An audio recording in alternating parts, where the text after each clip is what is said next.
Hello and welcome everyone আজকের ক্লাসে। Fine. So আজকে ক্লাসটা একটু দেরি শুরু হইলো, বাট আজকে ক্লাসটা খুবই ছোট একটি ক্লাস। আমরা এর আগে ভৌত আলোকবিদ্যার একটি ক্লাস করেছি। আমি এই ক্লাসটি নিয়েছিলাম। সো ওই ক্লাসেই আমরা মেজরিটি থিওরি পড়ে ফেলছি এবং এমসিকিউ যে টাইপের আছে ওগুলো সলভ করে ফেলছি। সো আজকে আরেকটা ক্লাস। সো আমাদের হাতে আজকে টাইম আছে, তো আজকে ক্লাসটা খুব বেশি বড় হবে না। তো এই ক্লাসে আমরা রিটেনের যেসব অঙ্ক আসতে পারে সেই সব টপিক নিয়ে আলোচনা করব। পাশাপাশি ওই থিওরিগুলোর আরও কিছু অংশ আছে, টুকটাক কিছু অংশ আছে, সেই অংশগুলোও আজকে আমরা আলোচনা করব। সো হোপফুলি সবাই বুঝতে পারছো আজকে ক্লাসে কী হবে। ওয়ালাইকুম আসসালাম। রুহান সালাম জানাইছো। ওয়ালাইকুম আসসালাম। আচ্ছা, আইসা পড়ছো। Okay fine. তাহলে তোমরা সবাই আস্তে আস্তে করে যুক্ত হয়ে যাও। ফাইন। সো আজকে আমরা হচ্ছে ভৌত আলোকবিদ্যার দ্বিতীয় ক্লাস করব। সো আমরা এর আগে ভৌত আলোকবিদ্যার একটা ক্লাস করছি, এমনিতেও ভৌত আলোকবিদ্যার চ্যাপ্টার খুবই ছোট, তোমরা জানো।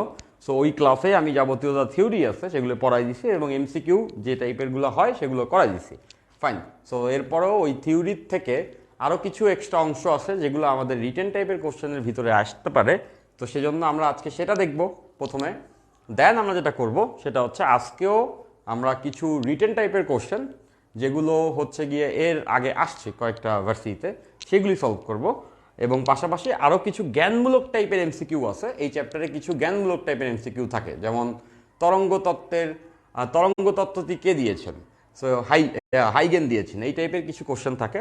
সো দেখলাম আমি কোশ্চেন ব্যাংক ঘেটে, সো ওই জ্ঞানমূলক টাইপের যে এমসিকিউগুলো আছে সেটা গতদিন করানো হয় না, সো আজকে ওইগুলো আমি করাই দিচ্ছি। ফাইন। লামিয়া জিজ্ঞাসা করেছো, ভাই আপনি কেমন আছেন? আমি ভালো আছি। ওকে, ওয়ালাইকুম আসসালাম। যারা যারা সালাম দিছো সবাইকে ওয়ালাইকুম আসসালাম। তো আমি আশা করছি তোমরা ভালো আছো নিশ্চয়ই। ফাইন। ওকে।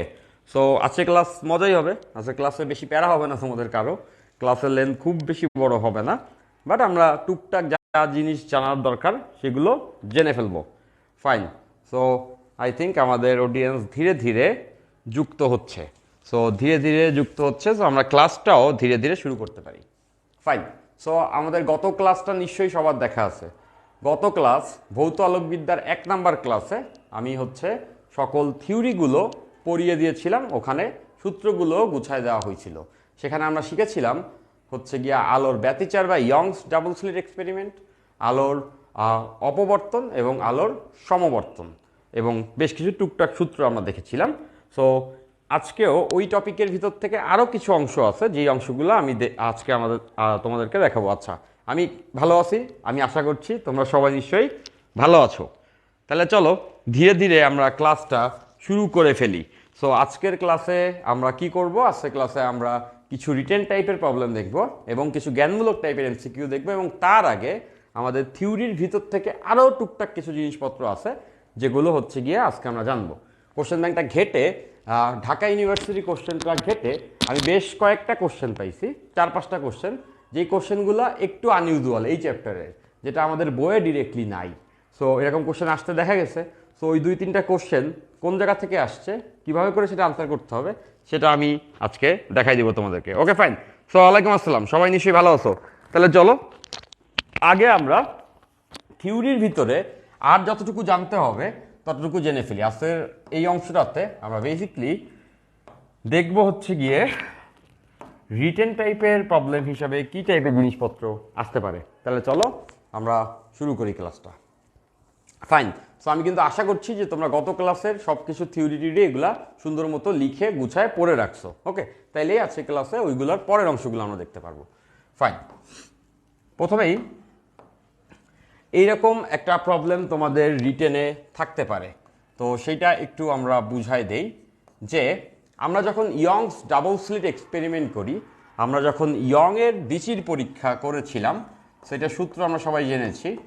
ইয়ংয়ের ডিচির পরীক্ষা যখন আমরা করি তখন ওই সেটআপে হচ্ছে গিয়া উজ্জ্বল ডোরা এবং অন্ধকার ডোরা হয়। সো ডোরার মধ্যবর্তী কৌণিক ব্যবধান বের করতে বলে। ইয়ংয়ের ডিচির পরীক্ষা থেকে ডোরার মধ্যবর্তী কৌণিক ব্যবধান, ডোরার কৌণিক ব্যবধান নির্ণয় করতে হয়। সো এইটা কিভাবে নির্ণয় করে সেই জিনিসটা আজকের ক্লাসে আমরা দেখে নিব। আচ্ছা, সো কৌণিক ব্যবধান জিনিসটা কি, ডোরার কৌণিক ব্যবধান কি সেটা একটু আমরা দেখে নিই। এখান থেকে এইচএসসিতেও অঙ্ক এসে থাকে, পাশাপাশি এখান থেকে হচ্ছে গিয়া ডিউতেও কিছু প্রবলেম আসার চান্সেস আছে। তাহলে সেটআপটা নিশ্চয়ই আমাদের সবারই মনে আছে। সেটআপটা কি ছিল? সেটআপটা ছিল এরকম যে দুইটা চিট থাকে। কতদিনই কিন্তু সূত্র সব দেখায় দেওয়া হয়েছে, তারপরে একটু মনে করায় দিচ্ছি যে দুইটা চিট থাকে, এইটা স্লিট 1, এইটা স্লিট 2, এরকম দুইটা চিট থাকে ইয়ংস ডাবল স্লিট এক্সপেরিমেন্টে। তাহলে এই যে চিট দ্বয়ের মধ্যবর্তী যে ব্যবধানটা সেটাকে আমরা বলছি এ, এবং এই চিট যেখানে আছে তার থেকে একটা দূরত্বে পর্দা থাকে যেটাকে আমরা বলছি ডি। এটা আমরা আগের দিন দেখছি। ফাইন। তাহলে আমরা এটাও খেয়াল করেছিলাম যে কেন্দ্রে সবসময় উজ্জ্বল হয়, এখান থেকে বিভিন্ন দূরত্বে উপরে নিচে আমরা উজ্জ্বল অন্ধকার ডোরা পেয়ে থাকি। লেটসে আমরা এই দূরত্বে এনতম উজ্জ্বল পাইলাম, এই দূরত্বটাকে আমি বললাম এক্স। এই দূরত্বে আমরা যে উজ্জ্বলটা পাইলাম সেটা হচ্ছে এনতম উজ্জ্বল। এখন আমাদেরকে এরকম কোশ্চেন চাইতে পারে যে এনতম উজ্জ্বলের কৌণিক ব্যবধান নির্ণয় করো, এনতম উজ্জ্বলের কৌণিক ব্যবধান নির্ণয় করো। ফার্স্ট অফ অল সবাই এটা বুঝতে পারছো যে এইখানে যদি এনতম উজ্জ্বল তৈরি হয় তাহলে এটার একটা দূরত্ব আছে এক্স, আর এটা হচ্ছে পর্দার দূরত্ব ডি। তোমরা এটা সবাই বুঝতে পারছো যে এই এনতম উজ্জ্বল এখানে একটা কোণ করবে, এনতম উজ্জ্বল এখানে একটা কোণ করবে, এবং এখানে যে কোণটা করবে সেই কোণটা হচ্ছে গিয়া কৌণিক ব্যবধান। সবাই নিশ্চয়ই বুঝতে পারছো যে যদি এখানে এনতম উজ্জ্বল হয় তাহলে দেখতেছো এই রেখার সঙ্গে এই এনতম উজ্জ্বল একটা কোণ করেছে। এখন এনতম উজ্জ্বল কি শুধুমাত্র এক সাইডেই পাওয়া যাবে? না, এনতম উজ্জ্বল উপরে যদি পাওয়া যায়, এনতম উজ্জ্বল নিচেও পাওয়া যাবে। তার মানে দাঁড়াইলো এরকম যে এই জায়গাতেও আমরা এনতম উজ্জ্বল পাইতে পারি। তাহলে এই দূরত্বকে আমরা এক্সই বলতে পারি, সমান দূরত্বে যতটা উপরে পাইছি এনতম উজ্জ্বল ঠিক ততটা নিচেই আমরা আরেকটা এনতম উজ্জ্বল পাবো, তাই না? সংখ্যা রেখার মতো উপরে নিচে দুই দিকেই আসলে একই জিনিস পাওয়া যাবে এই রেখার সাপেক্ষে। এখানে এনতম উজ্জ্বল, এখানেও এনতম উজ্জ্বল পাওয়া যাবে। এখন আমরা বুঝতে পারছি এনতম উজ্জ্বলের যদি কৌণিক ব্যবধান চায়, এনতম উজ্জ্বলের কৌণিক ব্যবধান বুঝতে পারছো যে এনতম উজ্জ্বলের কৌণিক ব্যবধান যদি চাওয়া হয় উপরে থিটা কোণ করবে, ঠিক তেমন করে এইখানেও কি থিটা কোণ করা উচিত না? ডেফিনেটলি সবাই বুঝতে পারছো এখান থেকে উপরে থিটা কোণ এবং এখান থেকে নিচেও কিন্তু সে থিটা কোণ করবে। তাহলে কৌণিক ব্যবধান কতটা হবে? সো খুব কমন সেন্স, কৌণিক ব্যবধান হবে এখানে মোট যত কোণ করছে, এই এনতম উজ্জ্বল দ্বয় যতটা কোণে ছড়ায় আছে সেটাই হচ্ছে গিয়া কৌণিক ব্যবধান। ওকে, তাহলে আমরা দেখতেছি উপরেও থিটা নিচেও থিটা, তাহলে এই কৌণিক ব্যবধান কত হওয়া উচিত এনতম উজ্জ্বলের? আমরা সূত্র আকারে মনে রাখবো যাতে করে ডিরেক্টলি ব্যবহার করতে পারি। তাহলে এনতম উজ্জ্বলের কৌণিক ব্যবধানকে আমরা বললাম আলফা। আলফা ইকলস টু হওয়া উচিত 2 থিটা। সবাই নিশ্চয়ই বুঝতে পারছো আলফা ইকলস টু 2 থিটা, উপরেও থিটা নিচেও থিটা, মানে এই দুইটা এন কত কোণে আছে সেটা কি বলা হয়? এনতম উজ্জ্বলের কৌণিক ব্যবধান। তাহলে এইটা বের করতে আসে রিটেন টাইপের কোশ্চেনে, এইটা বের করতে আসে, বা মাঝে মাঝে ক্রিটিক্যাল এমসিকিউ হইলে এটা কিন্তু বের করতে আসতে পারে। হ্যাঁ, তো সেই ক্ষেত্রে আমাদের এই থিটাটা বের করতে হবে। থিটা আমরা কিভাবে বের করব? খেয়াল করে দেখো, এখান থেকে পর্দার দূরত্ব তো ডি, আর এই সেন্টার থেকে এনতম উজ্জ্বলের দূরত্ব হচ্ছে এক্স। তাহলে কি ট্যান থিটা যদি আমি দিই, ট্যান থিটা ইকুয়ালস টু লম্ব বাই ভূমি, তাহলে আমি এটা লিখতে পারি, দেখো ট্যান থিটা ইকুয়ালস টু লম্ব বাই ভূমি। লম্ব হচ্ছে এক্স আর ভূমি হচ্ছে ডি, তাইলে এই থিটা পেয়ে যাব। লম্ব হচ্ছে এক্স আর ভূমি ডি, সবাই নিশ্চয়ই বুঝতে পারছো এখান থেকে এক্স দূরত্বে এবং এই ভূমিটা হচ্ছে ডি, তাইলে এক্স বাই ডি মানে ট্যান থিটা। Okay fine. এখন এইটাতে একটু ছোট করা যায়। কিভাবে করা যায়? আমরা এই এক্সটারে হটাই দিতে পারি, আমরা এই এক্সটারে সরাই ফেলতে পারি। কিভাবে সরাইতে পারি? আমরা গতদিন এই সূত্র সবাই দেখছিলাম যে এনতম উজ্জ্বল যদি এখানে পাওয়া যায় তাহলে এই সূত্র নিশ্চয়ই তোমাদের সবার মনে আছে যে a x by D equals to হবে এন ল্যামডা। উজ্জ্বলের ক্ষেত্রে আমাদের এই সূত্রটা সবারই মনে থাকার কথা যে এ হচ্ছে চিরদ্বয়ের মধ্যবর্তী দূরত্ব, ডি হচ্ছে পর্দার দূরত্ব, আর এক্স হচ্ছে সেন্টার থেকে কতটুকু উপরে বা কতটুকু নিচে আমরা এনতম উজ্জ্বল পাবো, আর এনতম উজ্জ্বল নিলে এন ল্যামডা হয়, 2n λ/2 মানে এন ল্যামডা হয়। উজ্জ্বলের ক্ষেত্রে এটা মনে আছে নিশ্চয়ই। তাইলে এখান থেকে আমরা চাইলেই কিন্তু এক্সটা বের করে রাখতে পারি। তাহলে এখান থেকে যদি আমরা এক্সটা বের করি, এক্স ইকলস টু কত হওয়া উচিত? বুঝতেই পারছো সমীকরণ, এক্স ইকলস টু হবে d/a n ল্যামডা। সবাই খুব মনোযোগ দাও, d/a n ল্যামডা। দেখতেছো x equals two d/a n lambda. এখন এই এক্স এর ভ্যালু আমরা এখানে বসাতে পারি। তাহলে এক্স এর ভ্যালুটা এইটুকু আমরা যদি এখানে বসায় দেই, তাহলে এখানে আসবে d/a n lambda divided by D, নিচেও ডি আছে। তাহলে এই ডি আর এই ডি গেল কাটা, এই দুইটা যদি কেটে যায় তাহলে আমরা এইভাবে লিখতে পারবো যে এন ল্যামডা বাই এ থাকতেছে এন ল্যামডা বাই এ। এখন তোমরা সবাই এটা জানবা যে এই কোণগুলা কিন্তু খুব বড় কোণ না, এই কোণগুলা খুবই ছোট কোণ, এই দূরত্বগুলোও খুবই ছোট। এখন ছোটবেলায় নিশ্চয়ই এইটা তোমাদের মনে আছে, কোণ খুব ছোট হলে ট্যান থিটার ভ্যালু থিটা হয়। কোণ খুব ছোট হলে ট্যান থিটার ভ্যালু থিটা হয়। আমরা লিমিটেও কিন্তু এটা ইউজ করেছি, মনে আছে? লিমিটে এভাবে লিখতাম, limit theta tends to zero, মানে থিটা যদি জিরোর কাছাকাছি হয়, মানে খুব ছোট হয়, তাহলে এই কথাটা লেখা যাইতো, নিশ্চয়ই তোমরা বারবার ইউজ করছো এটা, tan theta by theta equals to 1, মনে আছে? লিমিটের অঙ্কটা করেছো, sine theta by theta equals to 1, tan theta by theta equals to 1। দেখো কোণ যখন খুব ছোট হয় তখন আমরা দেখতে পাচ্ছি tan theta by theta equals to 1, মানে tan theta equals to theta হয়। তো এইটা আমরা কিন্তু ইউজ করতে পারি। এখন এই দূরত্বগুলো খুবই ছোট, এই দূরত্বগুলো খুব বড় কোনো দূরত্ব না, এবং এই কোণও খুব ছোট ছোট কোণ। তো এখন আমাদের তো ট্যান থিটার ভ্যালু ক্যালকুলেটর ছাড়া বের করাও সম্ভব না, তাই না? তাহলে এটা বুঝতে পারছি এই কোণগুলো যেহেতু খুব ছোট, তাহলে এই ট্যান থিটাকেই আমরা কি লিখতে পারবো? থিটা লিখতে পারবো। তাহলে খেয়াল করে দেখো, আমরা কিন্তু থিটা ইকলস টু পেয়ে গেছি। থিটা ইকলস টু আমরা কত পাইলাম? থিটা ইকলস টু আমরা পাইলাম n lambda, n lambda by a. Theta equals to n lambda by a, যেহেতু ছোট কোণ। তাহলে এই থিটার ভ্যালুটাই আমরা এখানে বসাই দিব। তো থিটার ভ্যালু যদি আমরা এখানে বসিয়ে ফেলি, তাহলে দেখো কৌণিক ব্যবধান একবারে লেখা যাবে 2, এবং থিটার ভ্যালু আমরা কিছুক্ষণ আগেই বের করছি, যেটা হচ্ছে এন ল্যামডা বাই এ। তাহলে এটা বসাই দিব এন ল্যামডা বাই এ। তাহলে কিন্তু আমরা সবাই পেয়ে গেলাম যে এনতম উজ্জ্বলদ্বয়ের মধ্যবর্তী কৌণিক ব্যবধান কত। এখানে এটা লিখে থাকা দরকার, এনতম উজ্জ্বলের, এনতম উজ্জ্বলদ্বয়ের মধ্যবর্তী কৌণিক ব্যবধান কত। ডিরেক্টলি এইটা তোমরা ইউজ করবা পরীক্ষাতে, ডিরেক্টলি এটা ইউজ করবা। কৌণিক ব্যবধান আলফা, সেটা equals to 2n lambda by a. তাহলে আমাদের কি কি ইনফরমেশন জানতে লাগবে?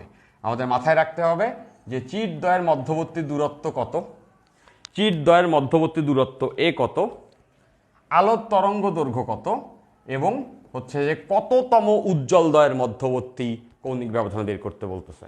যদি বলা হয় দ্বিতীয় উজ্জ্বলদ্বয়ের কৌণিক ব্যবধান বের করো, তাহলে এর ভ্যালু 2। যদি বলে প্রথম উজ্জ্বলদ্বয়ের কৌণিক ব্যবধান বের করো, এর ভ্যালু 1 হবে। আর তরঙ্গ দৈর্ঘ্য থাকতে হবে, আর দেওয়া থাকতে হবে চিরদ্বয়ের মধ্যবর্তী দূরত্ব। এটা কি সবাই বুঝতে পারছি? ক্লিয়ার? এতটুকু একটু বলতে হবে। আমরা ডিরেক্টলি এইটা মনে রাখবো, পরীক্ষার হলে এত কাহিনী করার সময় আমাদের নাই। আমরা ডিরেক্টলি সবাই এটা মনে রাখবো, এনতম উজ্জ্বলদ্বয়ের মধ্যবর্তী দূরত্ব 2n ল্যামডা বাই এ। আচ্ছা, fine, clear, good, very good, very good, clear. এইটা সবাই আমরা বুঝতে পারছি। এখন দেখো এখান থেকে কিন্তু আজকে যা যা পড়াচ্ছে এইগুলোর থেকে এমসিকিউ কম আসছে, বাট এখান থেকে রিটেন আসতে পারে, পাশাপাশি এখান থেকে যে কোনো সময় এমসিকিউ আসতে পারে, তাই না? এই জন্য আমরা এটা পড়ায় রাখতেছি। এখন এখান থেকে অনেকগুলি এমসিকিউ আসতে পারতো যদি বলা হইতো এরকম। সবাই চিন্তা করো, দেখো একটা এমসিকিউ কিরকম হইতে পারতো। বলল যে এই চিরদ্বয়কে, চিরদ্বয়ের দূরত্ব দ্বিগুণ করা হলে, চিরদ্বয়ের দূরত্ব এই একে যদি দ্বিগুণ করা হয়, তাইলে এনতম উজ্জ্বলের কৌণিক ব্যবধানের কি পরিবর্তন হবে, মানে আলফার কি পরিবর্তন হবে? এই কোণটা কি বাড়বে, এদের মাঝে যে কোণটা কি বাড়বে নাকি কমবে? খুবই সিম্পল, দেখতেছো এর সঙ্গে, এখান থেকে আমরা দেখতে পাচ্ছি এর সঙ্গে আলফার সম্পর্ক কি? এর সঙ্গে আলফার সম্পর্ক ব্যস্তানুপাতিক। এখান থেকে কথাটা লেখা যায় যে কৌণিক ব্যবধান আলফা হচ্ছে গিয়ে, কৌণিক ব্যবধান আলফা, কৌণিক ব্যবধান আলফা এ এর ব্যস্তানুপাতিক। এখান থেকে দেখেই বোঝা যাচ্ছে এ এর ব্যস্তানুপাতিক। তাহলে এখান থেকে আমরা বলতে পারবো না যে এইটাকে যদি দ্বিগুণ করা হয় তাহলে কৌণিক ব্যবধান অর্ধেক হয়ে যাবে।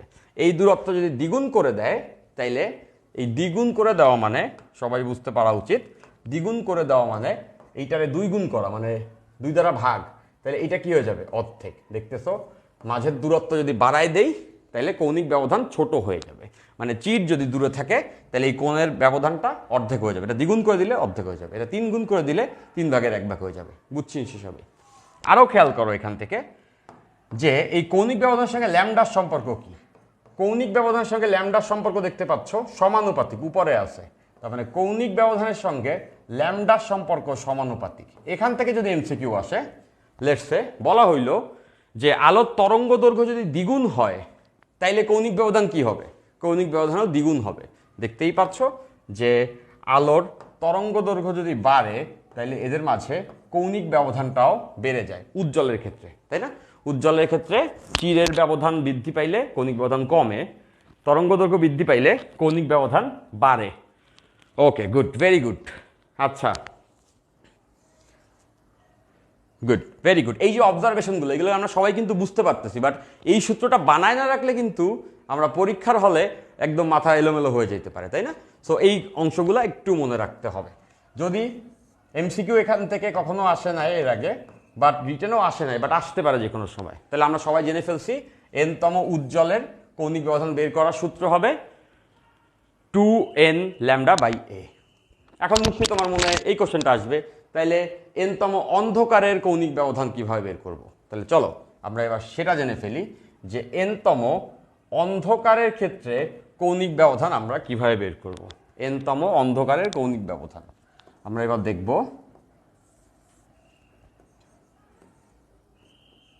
এনতম অন্ধকারের কৌণিক ব্যবধান। একই রকম পদ্ধতিতে আমরা এটা করব, বাট এখানে কিছু চেঞ্জ হবে, কারণ অন্ধকারের ক্ষেত্রে সূত্রটা একটু অন্যরকম হয়, তাই না? সো একই রকম প্রসিডিউর, সবাই বুঝতে পারছো। সেটআপটা যদি আমি আর একবার এঁকে নিই, যতবার আমরা দেখব ততবারই মাথায় কনসেপ্টটা ঢুকবে, তাই না? এই জন্য আমি বারবার একই জিনিস আসলেও সেটা বারবার এঁকে বোঝানোর চেষ্টা করছি, যাতে করে সবার মাথায় এটা খুব সহজে সেটেল ডাউন হয়। তাহলে চিট দ্বয়ের মাঝের দূরত্ব a এবং এখান থেকে পর্দার দূরত্ব d।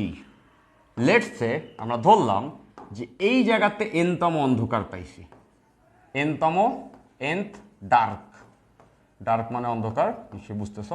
সো এনতম অন্ধকার পাইছি, তাহলে এই যে দূরত্বটা এখান থেকে এটার যে দূরত্ব, এটাকে আমরা ধরলাম এক্স।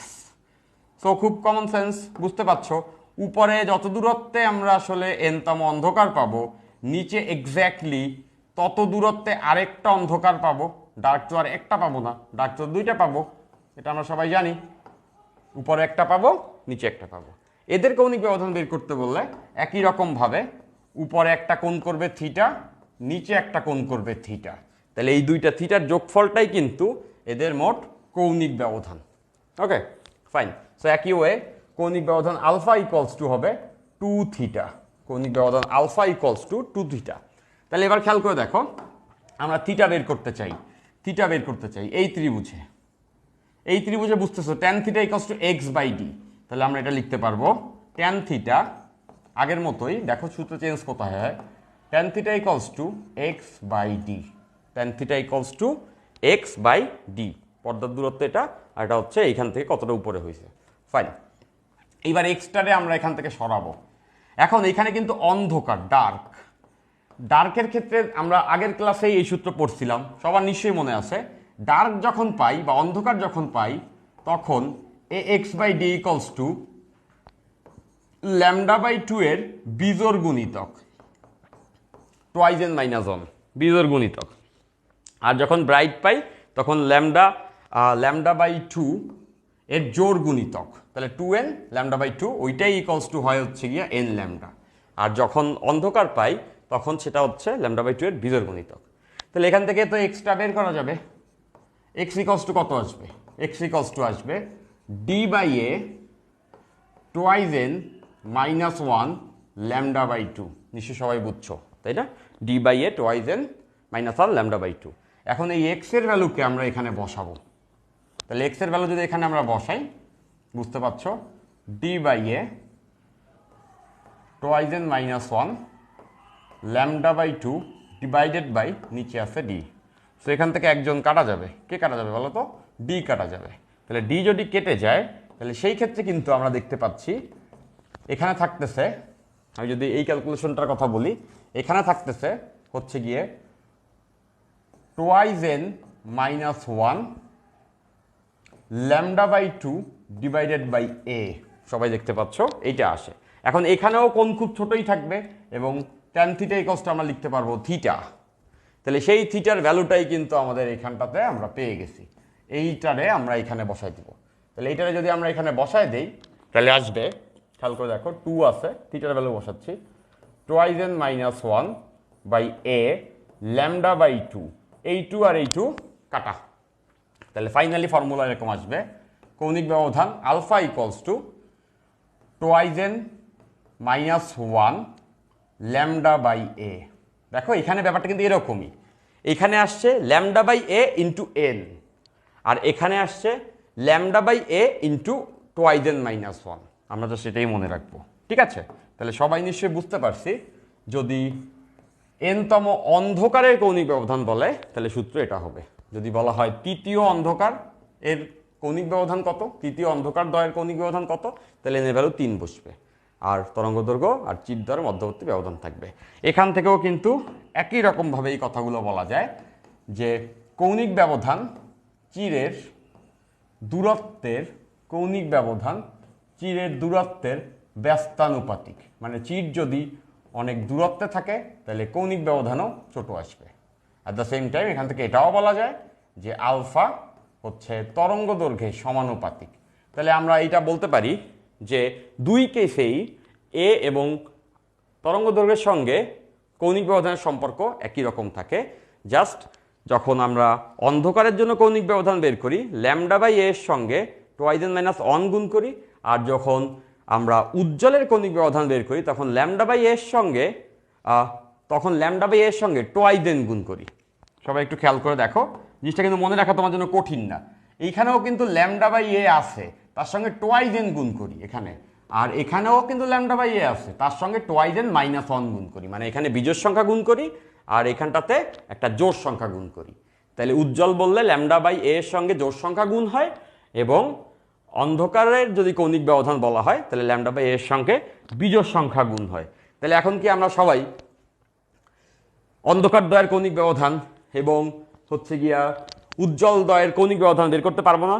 ওখান থেকে যদি এমসিকিউ ভেঙে দেয় চিরের প্রস্থ বাড়াইলে কি হবে, বা হচ্ছে গিয়ে তরঙ্গ দৈর্ঘ্য বাড়াইলে কৌণিক ব্যবধান বাড়বে না কমবে, কত গুণ বাড়বে বা কমবে, এই টাইপের এমসিকিউ সবাই তো পারবো নাকি? ফাইন। সানজি বলছো ব্যাখ্যাটা কি লাগবে? না, জাস্ট বোঝার জন্য আমি এটা প্রমাণ করে দিচ্ছি, তুমি এই সূত্রটা যদি মনে রাখো তাহলে এই হবে।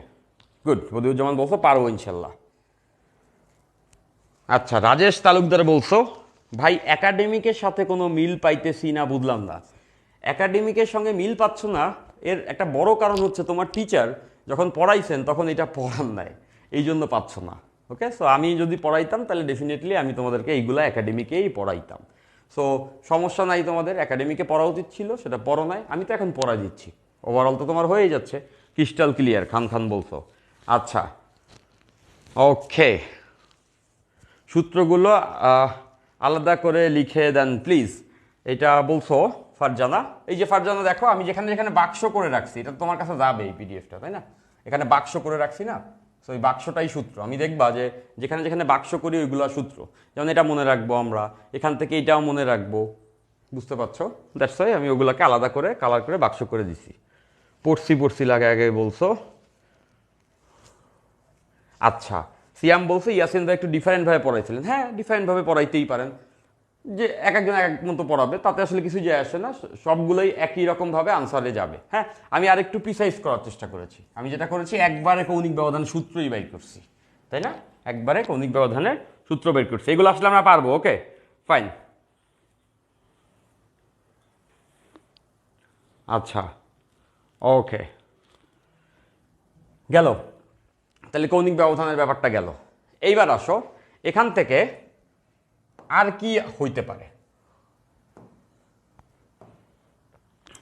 এখান থেকে যেটা হইতে পারে বেশ কিছু এমসিকিউ এই সূত্র থেকে আসে। আমরা অন্ধকার এবং উজ্জ্বল দুইটার জন্য গত ক্লাসে এই সূত্রটা দেখছিলাম, A del x by D equals lambda, A del x by D equals lambda, A del x by D equals lambda. এইটা আমরা দুই ক্ষেত্রেই, অন্ধকারের জন্য উজ্জ্বলের জন্য। এখানে কোনটারে কি বলে সেটাও আমরা বলে দিয়েছিলাম, আবার মনে করে দিচ্ছি। চিরদ্বয়ের ব্যবধান, পর্দার দূরত্ব, তরঙ্গ দৈর্ঘ্য, আর এইটা বলা হয় কনজিকিউটিভ বা পাশাপাশি একই ডোরাদ্বয়ের মধ্যবর্তী ব্যবধান। এটাকে বলা হয় পাশাপাশি একই ডোরাদ্বয়ের মধ্যবর্তী ব্যবধান।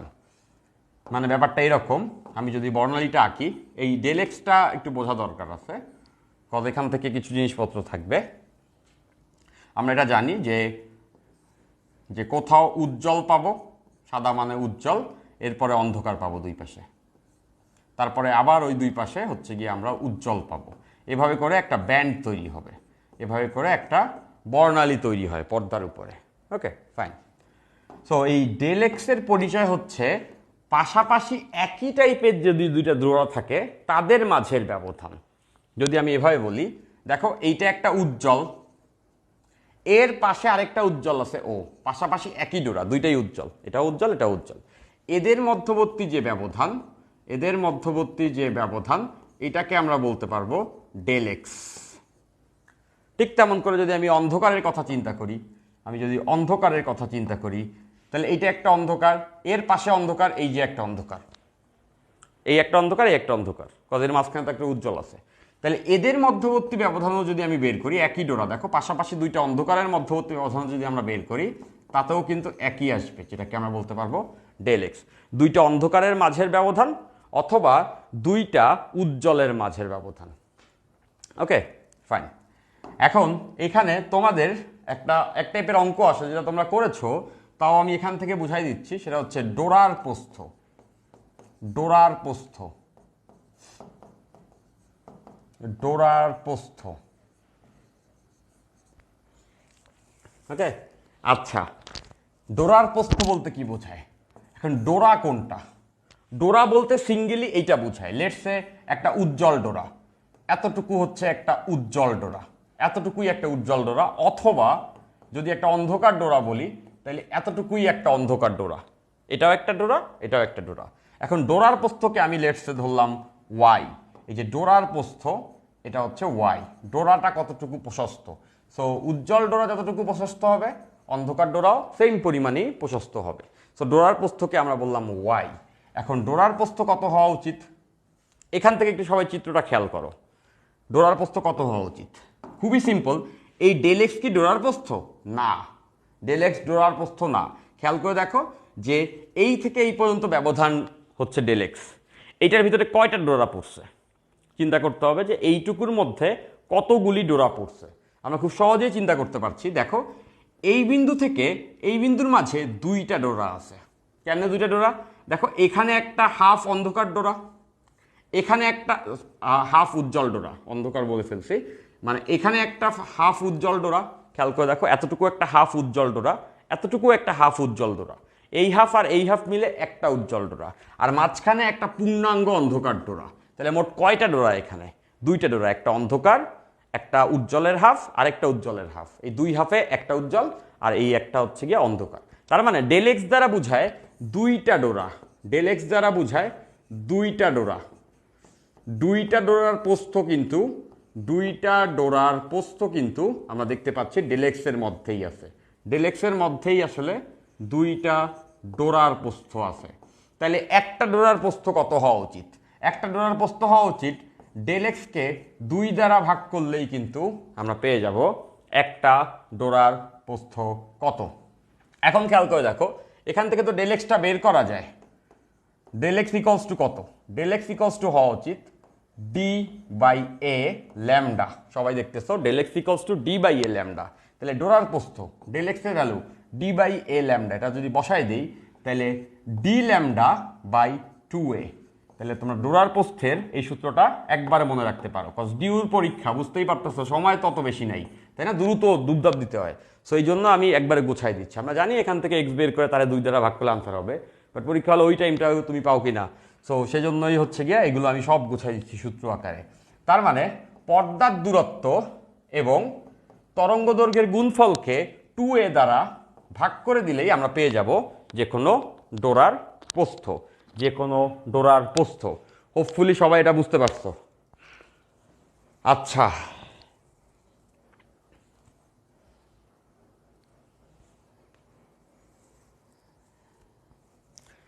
আচ্ছা আনিকা তসনিম বলছো আল্লাহর দুনিয়ায় আমরা সবাই ব্রিলিয়ান্ট, ম্যাথে সবার ক্লিয়ার হইলেও আমার ক্লিয়ার হয় না, এটা একটু মোটামুটি পারি তাই ক্লিয়ার হয়ে যাচ্ছে আলহামদুলিল্লাহ। Good, very good. আচ্ছা এরকমই মনে হয়, জীবনটা এরকমই, দূর থেকে দেখলে মনে হয় সবাই সব পারে আমি কিছু পারি না, এবং এটা বেশি ফিল হয় পরীক্ষার হলে।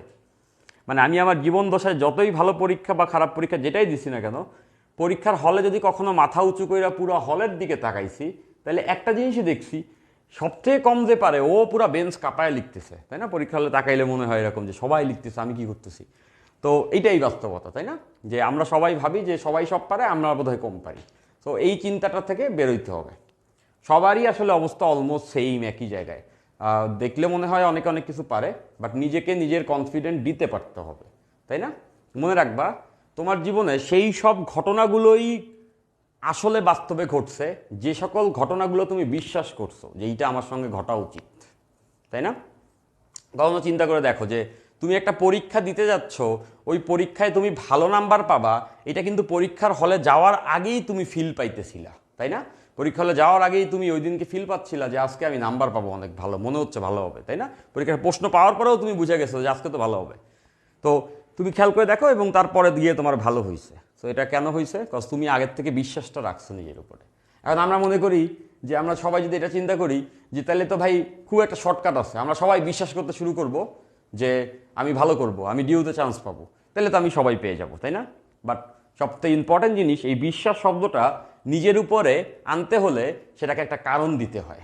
কোনো কারণ ছাড়া তুমি বিশ্বাস করতে পারবা না। মানে কারণ ছাড়াও বিশ্বাস করা যাইতে পারে, বাট কারণ ছাড়া তোমার বিশ্বাসটাই তুমি বিশ্বাস করবা না। এটা কখনো চিন্তা করে দেখছো কিনা জানি না।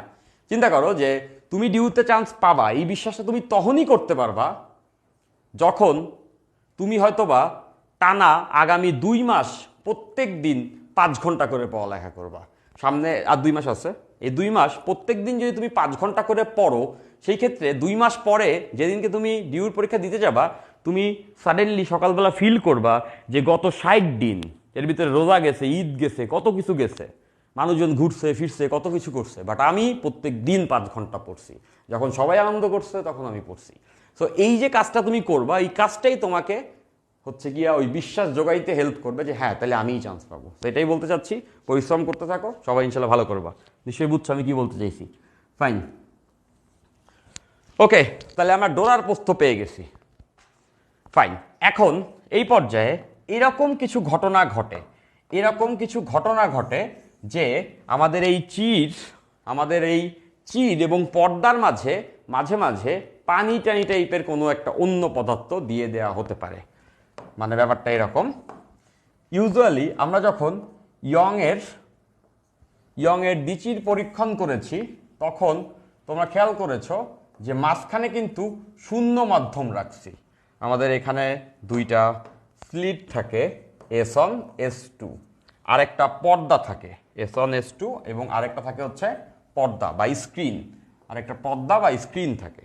এবং এর মাঝে কিন্তু আমরা কিছু রাখি না, এর মাঝখানে ইউজুয়ালি শূন্য মাধ্যম থাকে, ইউজুয়ালি এই জায়গাটাতে শূন্য মাধ্যম থাকে, সেটা দিয়েই কিন্তু আমরা সূত্র প্রমাণ করছি।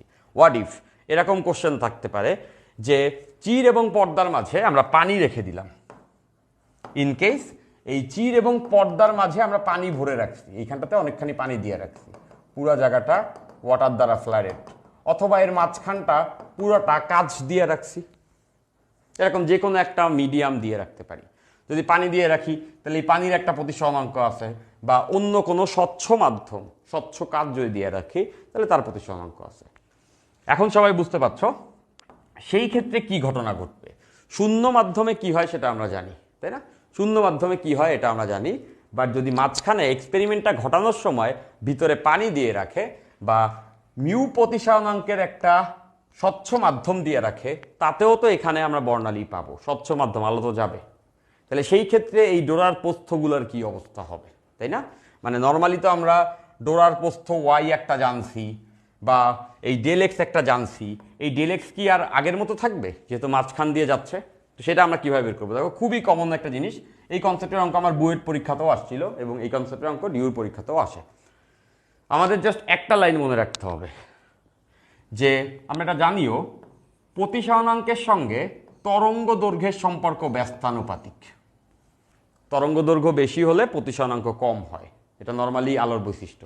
সো প্রতিসরণাঙ্কের সঙ্গে তরঙ্গ দৈর্ঘ্যের সম্পর্ক ব্যস্তানুপাতিক। এখন দেখো কতগুলো জিনিস আমরা রিলেট করি। সেটা হচ্ছে, এই সূত্র দেখে তোমার ডেল এক্সের সঙ্গে প্রতিসরণাঙ্কের সম্পর্ক কেমন মনে হচ্ছে? ডেল এক্সের সঙ্গে ল্যামডার সম্পর্ক এখান থেকে দেখে কেমন মনে হচ্ছে? এখান থেকে মনে হচ্ছে না ডেল এক্সের সঙ্গে ল্যামডার সম্পর্ক সমানুপাতিক? দেখলেই বুঝতেছো এটা উপরে, এটা উপরে। আবার খেয়াল করে দেখো, এইখানে ডেল এক্স, এইখানে হচ্ছে ডোরার প্রস্থ। ডেল এক্সের সঙ্গে ডোরার প্রস্থের সম্পর্কও কি সমানুপাতিক? সোজা কথা যে ডেল এক্স বেশি হলে তার অর্ধেকটাই তো ওয়াই, তার মানে হচ্ছে ডেল এক্স যত বেশি হবে ওয়াইও তত বেশি হবে, অর্ধেকটাও বড় হবে, তাই না? তার মানে আমরা এটাও বুঝতে পারছি যে ডোরার প্রস্থের সম্পর্ক সমানুপাতিক, কজ ডেল এক্সের সঙ্গে ডোরার প্রস্থের সম্পর্ক সমানুপাতিক। ডেল এক্স বড় হলে ডোরার প্রস্থ বড়। আবার আমরা এখান থেকে দেখতে পাচ্ছি ডেল এক্স বড় হইলে তরঙ্গ দৈর্ঘ্য বড় হয়। এখন এইখান থেকে একটু চিন্তা করে দেখো তো, যে তরঙ্গ দৈর্ঘ্যের সঙ্গে মিউ এর সম্পর্ক ব্যস্তানুপাতিক, এটাকে ঘুরায় এভাবে লেখা যায় না? তরঙ্গ দৈর্ঘ্যের সঙ্গে মিউ এর সম্পর্ক ব্যস্তানুপাতিক, এটাকে উপরে লিখছি, এটাকে নিচে লিখছি, একই তো কথা। আবার এই ল্যামডার সঙ্গে ডেল এক্স বা ওয়াই এর সম্পর্ক সমানুপাতিক, তাহলে এই ল্যামডার সঙ্গে ডেল এক্স অথবা ওই ডোরার প্রস্থ, এইগুলোর সম্পর্ক কিন্তু সমানুপাতিক। ল্যামডার সঙ্গে এরা সমানুপাতিক, শুধুমাত্র মিউ ব্যস্তানুপাতিক। এই লাইনটা সবাই মনে রাখবা। এই লাইনটা মনে রাখলে আমাদের এখানে জীবন অনেক সোজা হয়ে যাবে। কিভাবে হবে দেখো, দেখো এখান থেকে নানা রকম সম্পর্ক আনা যায়, এখান থেকে বেশ কতগুলা সম্পর্ক আমরা বের করে ফেলতে পারি। যেমন দেখো, আমি যদি ওয়াই এর সঙ্গে ডোরার প্রস্থের সঙ্গে হচ্ছে গিয়া প্রতিসরণাঙ্কের সম্পর্ক খুঁজি, তাহলে কেমন আসতেছে? ডোরার প্রস্থের সঙ্গে প্রতিসরণের সম্পর্ক ব্যস্তানুপাতিক। তাহলে এখান থেকে তো এই কথা লেখা যায় না? সবাই একটু খেয়াল করো তো, ব্যস্তানুপাতিক যদি হয় তাহলে এই কথা ডেফিনেটলি লেখা যায় যে Y one into mu one equals to Y two into mu two. এটা ডেফিনেটলি সবাই বুঝতে পারছো। ব্যস্তানুপাতিক মানে কি? এইটা ইন্টু এইটা, গুণফলটা ধ্রুবক। ব্যস্তানুপাতিক মানে এটা এবং এই নিচে যেটা আছে তাদের গুণফল ধ্রুবক। যেমন বয়েলের সূত্রে পড়ছিলাম P proportional one by V, তাহলে পিভি ইকুয়ালস টু কনস্ট্যান্ট। তাহলে বুঝতেছো ব্যস্তানুপাতিক হলে ইনি এবং এনার গুণফলটা ধ্রুবক হবে। তাহলে বুঝতেছো প্রথম অবস্থায় ডোরার প্রস্থ এবং ওই অবস্থায় তো শূন্য মাধ্যম ছিল, তখন প্রতিসরণাঙ্ক 1 ছিল। এরপরে আমি পানি দিয়ে দিলাম, তাহলে পানির প্রতিসরণাঙ্ক যদি আমি এখানে বসায় দিই, তাহলে পানি থাকলে ডোরার প্রস্থ কত হবে সেটা কিন্তু আমরা সবাই বের করতে পারবো। পানি থাকলে ডোরার প্রস্থ কত হবে এটা কিন্তু আমরা সবাই বের করতে পারবো। অথবা ডেল এক্স এর সঙ্গেও যদি আমরা আসলে মিউ এর সম্পর্ক খুঁজি, তাইলেও দেখো এরা ব্যস্তানুপাতিক, এটাও লেখা যেতে পারে del x one mu one equals to হবে del x two mu two, del x two mu two. তার মানে আমরা দেখলাম মাঝখানে যদি অন্য প্রতিসরণাঙ্কের মিডিয়াম থাকে সেই ক্ষেত্রে আমরা এই সূত্রটা ইউজ করতে পারবো। একটা অঙ্ক আমি এখন করেও দিব, একটা অঙ্ক করে দিব, তাইলে তোমরা রিলেট করতে পারবা এই সূত্র কোথায় কাজে লাগবে। দেখো একটা অঙ্ক করে দিন, তোমাদের অনেকগুলো কোশ্চেন থাকতে পারে, সেই কোশ্চেনগুলো এখনই চলে যাবে, এই অঙ্কটা দেখলেই চলে যাবে। কোশ্চেন আমি দেখলাম না, আগেই আমি অঙ্কটা সলভ করে দিই, তাইলে তোমরা বুঝে যাবা আসলে কি আমি কি বলছি। লেটস সে একটা অঙ্ক, রিটেনের অঙ্ক এরকম থাকতে পারে, সবাই একটু খেয়াল করে শোনো, যে শূন্য মাধ্যমে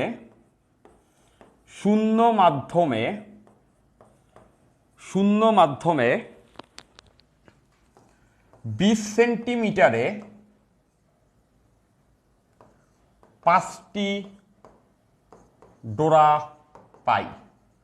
মানে আমরা যখন ইয়ং এর বিচির পরীক্ষাটা শূন্য মাধ্যমে করছি, মাঝখানে কিছু রাখি নাই, তখন 20 সেন্টিমিটারে 5টি ডোরা পাইছি। ওকে, এখন জানতে চাইলো পর্দা ও চিরের মাঝে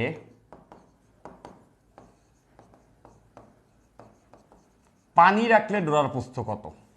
পর্দা এবং চিরের মাঝে পানি রাখলে, এইটাই বইতে আসছিল, এটা এমসিকিউ হইতে পারে ডিউতে, আসার চান্স খুবই বেশি, নাহলে আমি হুদাই পড়াইতাম না। তো পর্দা ও চিরের মাঝে পানি রাখলে ডোরার প্রস্থ কত। দেখো কোশ্চেনটা দেখলে একটু ক্রিটিক্যাল লাগতে পারে, বাট আসলে কিন্তু খুবই সোজা একটা কোশ্চেন। শূন্য মাধ্যমে যখন করছি, মাঝখানে যখন কোনো পানি নাই, তখন ডোরার প্রস্থ দেওয়া নাই, বাট ইনডিরেক্টলি দেওয়া আছে। শূন্য মাধ্যমে যখন করছি, শূন্য মাধ্যম মানে সবাই বুঝতে পারছো যে এই যে চির আছে আর এখানে পর্দা আছে, এর মাঝখানে শূন্য মাধ্যম, এর মাঝখানে শূন্য মাধ্যম। শূন্য মাধ্যমের প্রতিসরাঙ্ক কত হয় বলো তো? শূন্য মাধ্যমের প্রতিসরাঙ্ক হচ্ছে গিয়া μ1, যেটা 1। এরপরে ওই এক্সপেরিমেন্ট আবার করছি, এরপরের বার যখন ওই এক্সপেরিমেন্ট করছি একই সেটআপে এইবার মাঝখানে পানি রাখছি, এইবার মাঝখানে পানি রাখছি।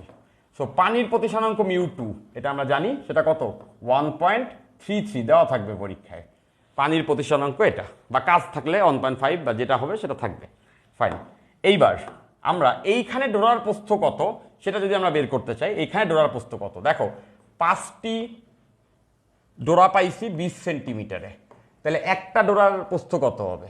একটা ডোরার প্রস্থকে আমরা ওয়াই বলি। ডোরার প্রস্থ কত হওয়া উচিত? 5টা হচ্ছে 20 সেন্টিমিটার, তাহলে একটার হবে 20/5, মানে 4 সেন্টিমিটার। তাহলে এখানে ডোরার প্রস্থ μ1 = 4 সেন্টিমিটার। এখন আমাদের চাইছে মাঝখানে পানি রাখলে সেই ক্ষেত্রে ডোরার প্রস্থ μ2 কত হইতো। আমরা একটু আগেই কিন্তু এই সুন্দর ফর্মুলাটা দেখছি, ডোরার প্রস্থ ইন্টু প্রতিসরাঙ্কের গুণফল, এরা ধ্রুবক হয়, তাই না? এটা যদি আমরা ইউজ করি তাহলে এখান থেকে আমরা এটা লিখতে পারবো এই দুইটা কেস থেকে, যে ডোরার প্রস্থ ইন্টু প্রতিসরাঙ্ক গুণফল সমান হয়। সো আমাদের লাগবে পানি রাখলে ডোরার প্রস্থ কত হবে, মানে y2 = y1 ইন্টু μ1/μ2। এখন y1 তো আমরা জানি, y1 4 সেন্টিমিটার, μ1 বাতাসের বা শূন্য মাধ্যমের 1, আর μ2 1.33, তাহলে এত সেন্টিমিটার। পানি রাখলে ডোরার প্রস্থ হয়ে যাবে এত সেন্টিমিটার। চমৎকার একটা অঙ্ক, কিন্তু এটা রিটেনেও আসতে পারে, এবং এটা এমসিকিউতে আসলে আহামরি কঠিন কোনো অঙ্ক আসলে না। আমাদের সবারই এই জিনিসগুলো পারা উচিত। সবাই কি বুঝতে পারছো? ক্লিয়ার? আচ্ছা, ওকে, ভেরি গুড। তোমরা যে বুঝতে পারো, এই যে অনুভূতিটা পাও তোমরা বুঝতে পারো, সেটাই আসলে আমাকে আনন্দ দেয়। আচ্ছা, সঞ্জি বলছো আরেকবার, জোস বলছো হচ্ছে খান। আচ্ছা, আরেকবার এটা তো বুঝছো সঞ্জি, তাই না? যে এখান থেকে আমরা দেখেই বুঝতে পারতেছি ওয়াইয়ের সঙ্গে মিউ এর সম্পর্ক ব্যস্তানুপাতিক। তাহলে এটা যদি ব্যস্তানুপাতিক হয়, তাহলে এখান থেকে এটা লেখা যায় যে ওয়াই ইন্টু মিউ এর যে গুণফল, এটা হবে ধ্রুবক, ওই বয়েলের সূত্রের মতো, তাই না? পিবি ব্যস্তানুপাতিক, পিবি এর গুণফলটা ধ্রুবক, তাহলে ওখান থেকেই লেখা যায় P1 V1 = P2 V2, এরকম y1 μ1 = y2 μ2। তাহলে যখন আমরা বেসিকলি পানি রেখে এক্সপেরিমেন্ট করছি তখন ডোরার প্রস্থ ছিল 4, তখন না, যখন আমরা শূন্য মাধ্যমে করছি তখন ওখানে প্রতিসরাঙ্ক 1, যখন পানি রেখে দিছি তখন প্রতিসরাঙ্ক হয়ে গেছে এত, তখন আমাদের ডোরার প্রস্থ বের করতে হবে। এই সূত্রে বসাই দিলেই আমরা পেয়ে যাচ্ছি ডোরার প্রস্থ পানি রেখে করলে কত হবে। ক্লিয়ার?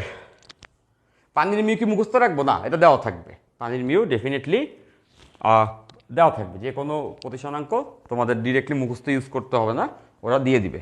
ফাইন, এগুলো একটা। এরপর আরও কি থাকতে পারে? আরও এরকম কেস থাকতে পারে যে এইটা একটু ক্রিটিক্যাল লাগে, বাট আসলে ক্রিটিক্যাল না, বলে দিল। দেখো একটা অঙ্ক, আমরা অঙ্কের মাধ্যমে এই জিনিসটা শিখি, অঙ্কের মাধ্যমে এটা আমরা শিখব। বলে দিল চিরের ব্যবধান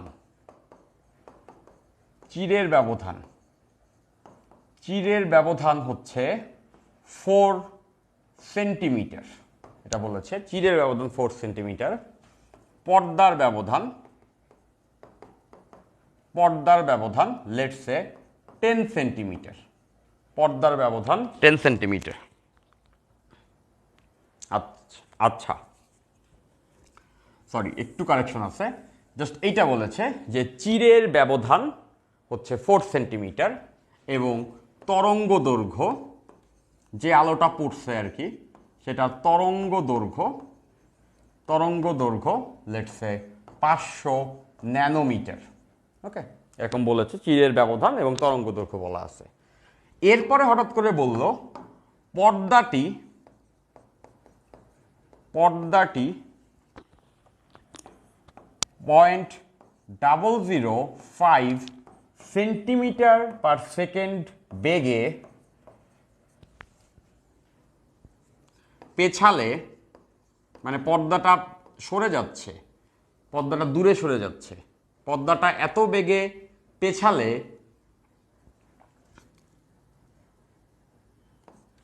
ডোরার প্রস্থ পরিবর্তনের হার নির্ণয় করো। পরিবর্তনের হার কত? এই কোশ্চেনটা দেখে একটু উইয়ার্ড লাগা উচিত, একটু অন্যরকম লাগা উচিত। এই টাইপের কোশ্চেন ইউজুয়ালি খুব কম আসে, বাট এই টাইপেরও কোশ্চেন হয়। আমরা পারবো, আমরা সবাই বুঝবো। দেখো আমাদের যে কনসেপ্ট আছে ওতেই আমরা আসলে এইটা সবাই বুঝবো। তাহলে কি কি দেওয়া আছে দেখো, এই অঙ্কে কি দেওয়া আছে? এই অঙ্কে দেওয়া আছে চিরের ব্যবধান।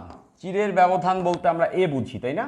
চিরের ব্যবধান মানে এ, মানে চির দুইটা কত দূরত্বে আছে? 4 সেন্টিমিটার দূরত্বে আছে।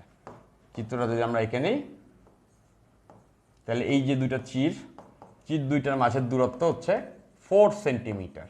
চির দ্বয় 4 সেন্টিমিটার দূরত্ব আছে। এবং এখানে যে আলোটা ব্যবহার করা হচ্ছে সেই আলোর তরঙ্গ দৈর্ঘ্য হচ্ছে 500 ন্যানোমিটার। 500 ন্যানোমিটার। দেখো এখন ইউজুয়ালি আমরা জানি পর্দা একটা দূরত্বে থাকে, ফিক্স থাকে। বাট এইটা তো পসিবল, আমরা চাইলে তো এই পর্দাটাকে সামনে পেছনে সরাইতে পারি না? এক্সপেরিমেন্ট করার সময় একটু সামনে আগায় রাখলাম অথবা সরায় রাখলাম, এরকম পসিবল তো।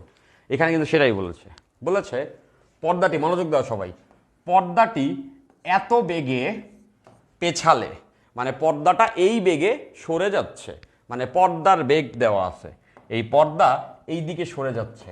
এখন পর্দা কত বেগে সরে যাচ্ছে? পর্দা সরে যাচ্ছে 0.005 সেন্টিমিটার পার সেকেন্ড। প্রতি সেকেন্ডে এত সেন্টিমিটার করে দূরে চলে যাচ্ছে পর্দা।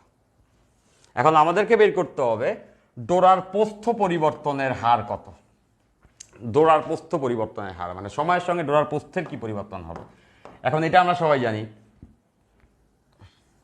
দেখেও বুঝতে পারছো যে এ del x by D equals lambda. এখান থেকে ডেল এক্স ইকুয়ালস টু কি লেখা যাবে? ডেল এক্স ইকুয়ালস টু লেখা যাবে d lambda by A. D lambda by a. এখন এই অংশটা তো কনস্ট্যান্ট, মনোযোগ দাও সবাই, ল্যামডা বাই এ তো কনস্ট্যান্ট, তরঙ্গ দৈর্ঘ্য তো চেঞ্জ হচ্ছে না, পর্দা সরে যাচ্ছে, তাদের আলোর কিছু যায় আসে না। আর চিরের মাঝের ব্যবধানও তো চেঞ্জ হচ্ছে না, জাস্ট পর্দা সরে যাচ্ছে। তার মানে বুঝতেছো ল্যামডা আর এ এরা তো ধ্রুবক। তাহলে এখান থেকে তো এটা সবারই বোঝা উচিত যে ডি এর সঙ্গে এটা সম্পর্ক কি? সমানুপাতিক। তাহলে দেখো ডি যদি বাড়ে, মানে পর্দা যদি দূরে সরে যায়, তাহলে তো ডি বাড়তেছে। তাহলে ডি যদি বাড়ে তাহলে ডেল এক্স তো কি হবে? বাড়বে। আর আমরা একটু আগে এইটাও দেখেছি যে এই ডেল এক্সের সঙ্গে প্রস্থের সম্পর্ক সমানুপাতিক। তাহলে ওখান থেকে তো এটাই বলা যায়, এই সমানুপাতিক হয়। তাহলে এখান থেকে ডেল এক্সের সঙ্গে যেহেতু ডোরার প্রস্থ, ডেল এক্সের সঙ্গে ডোরার প্রস্থ সমানুপাতিক, ওখান থেকে তো এটা বলা যায় যে পর্দা দূরে গেলে ডি বাড়বে, মানে ডেল এক্স বাড়বে। আর ডেল এক্স বাড়বে মানে ডোরার প্রস্থও বাড়বে। ডেল এক্স যে হারে বাড়বে ডোরার প্রস্থ সেই হারেই বাড়বে, বিকজ ডেল এক্সের অর্ধেকটাই ডোরার প্রস্থ। তার মানে ডেল এক্স যে হারে বাড়বে সমানুপাতিক, ডেল এক্স যে হারে বাড়বে ডোরার প্রস্থ সেই হারেই বাড়বে। তাহলে দেখো এখান থেকে আমি একটা ফর্মুলা বের করে নিয়ে আসবো এই লাইন থেকে। সবাই খেয়াল করো, আমরা কি পাইছি? আমরা পাইছি del X equals to lambda by A D. Lambda by A D. এবং এখানে আমরা সবাই দেখতেছি এই ডি এবং ডেল এক্স পরস্পর ডিপেন্ডেন্ট। ডি দূরে সরে যাচ্ছে, মানে ডি এর পরিবর্তন হচ্ছে, এই জন্য হচ্ছে গিয়া ডেল এক্সেরও পরিবর্তন হচ্ছে। আর ডেল এক্স যে হারে পরিবর্তন হবে ডোরার প্রস্থ সেম হারেই পরিবর্তন হবে, যেহেতু সমানুপাতিক। তাই এখন পরিবর্তনের হার বলতে কি বোঝায়? টাইম দ্বারা ভাগ করা। আমরা এই ইকুয়েশনকে টাইম দ্বারা ভাগ করব, এই ইকুয়েশনকে আমরা সময় দ্বারা ভাগ করব। তাহলে এভাবে লিখতে পারবো ডেল এক্স বাই টি, এই পাশে সময় দ্বারা ভাগ করছি, ওই পাশেও lambda by A d by t, ওই পাশেও আমরা সময় দ্বারা ভাগ করছি। এখন এটারে কি বলে? এই ডেল এক্স বাই টি, এটাকে কি বলা উচিত? সময়ের সঙ্গে সঙ্গে ডেল এক্স কত হারে বাড়তেছে, বা এটারেই বলতে পারি আমরা, যেহেতু ডেল এক্স বৃদ্ধির হারটা আর হচ্ছে ডোরার প্রস্থ বৃদ্ধির হার সমানুপাতিক, এটাকেই আমরা বলতে পারবো যে ডোরার প্রস্থ পরিবর্তনের হার। ডোরার প্রস্থ পরিবর্তনের হার, কারণ এটা যে হারে চেঞ্জ হবে সেটাই আসলে ডোরার প্রস্থ পরিবর্তনের হার। ডোরার প্রস্থ পরিবর্তনের হার মানে ডোরার প্রস্থ কি হারে পরিবর্তন হবে। আর এই ডি বাই টি, এটাকে কি বলা উচিত বলো তো? ডি কি দূরত্ব না পর্দার? ডি বাই টিকে কি এই বেগ বলা যায় না? সবাই বুঝতেছো, পর্দার দূরত্ব সেকেন্ডে কত করে বাড়তেছে, এটারই তো বেগ বলি আমরা। এক সেকেন্ডে দূরত্ব কত বেড়ে গেছে, তার মানে এইটাকেই কিন্তু আমরা পর্দার বেগ বলতে পারবো। এটাকেই আমরা বলতে পারবো পর্দার বেগ। তাহলে এভাবে লিখতে পারবো যে ল্যামডা বাই এ, এটাকে লিখতে পারবো পর্দার বেগ। তার মানে পর্দার বেগের সঙ্গে ল্যামডা বাই এ গুণ করলেই আমরা পাবো ডোরার প্রস্থ পরিবর্তনের হার। ডোরার প্রস্থ পরিবর্তনের হার। তাহলে আমাদের এই অঙ্ক খুব সোজা হয়ে গেছে। দেখো ডোরার প্রস্থ পরিবর্তনের হার। এখন খেয়াল করো আরেকটা কথা, ইম্পর্টেন্ট কথা, যে কখনো কখনো পর্দা কাছে আসতে পারে, কখনো কখনো দূরে যেতে পারে। আমাদের ক্ষেত্রে দূরে যাচ্ছে। এখন দেখো যে পর্দার ডোরার বেগ মানে পর্দার বেগ যদি বাড়ে, মানে হচ্ছে যদি দূরে যায়, এটা যদি দূরে যায় তাহলে বুঝতেছো এটাও বাড়বে, তাই না? দূরে যাওয়া মানে ডি বাড়তেছে, এটা যদি বৃদ্ধি পাইতে থাকে মানে দূরে যেতে থাকে, তাহলে ডেল এক্সটাও বাড়বে। মানে আমরা এখান থেকে বুঝতে পারতেছি এটা যেহেতু দূরে যাচ্ছে মানে ডোরার প্রস্থ বৃদ্ধি পাইতে থাকবে। এখন সেটা কত হারে বৃদ্ধি পাবে? ল্যামডার ভ্যালু আমরা দেখতে পাচ্ছি 500 ন্যানোমিটার। 500 ন্যানোমিটার মানে 500 × 10⁻⁹ আর এ 4 সেন্টিমিটার, সব মিটারে নিয়ে আসতেছি, তাহলে 4 × 10⁻² সেন্টিমিটারকে মিটারে আনছি। আর পর্দার বেগ 0.005 সেন্টিমিটার পার সেকেন্ড, তাহলে এটাকে মিটার পার সেকেন্ড দিতে হবে। 0.005 মিটার পার সেকেন্ডে যদি আনতে হয় তাহলে এটাকে 100 দ্বারা ভাগ করে দিলেই হয়। তাহলে এখান থেকে কিন্তু আমরা পেয়ে যাব যে কত মিটার পার সেকেন্ড হারে ডোরার প্রস্থ বৃদ্ধি পাচ্ছে। ডোরার প্রস্থ 1 সেকেন্ডে কত মিটার করে বৃদ্ধি পাচ্ছে যদি পর্দা শক্ত থাকে। কেমন এই অঙ্কটা? জোসনা অঙ্কটা খুবই সোজা কনসেপ্ট, বাট হঠাৎ করে পরীক্ষায় আসলে এই কথা আগে শোনা না থাকলে কিন্তু পারা যাইতো না। আচ্ছা,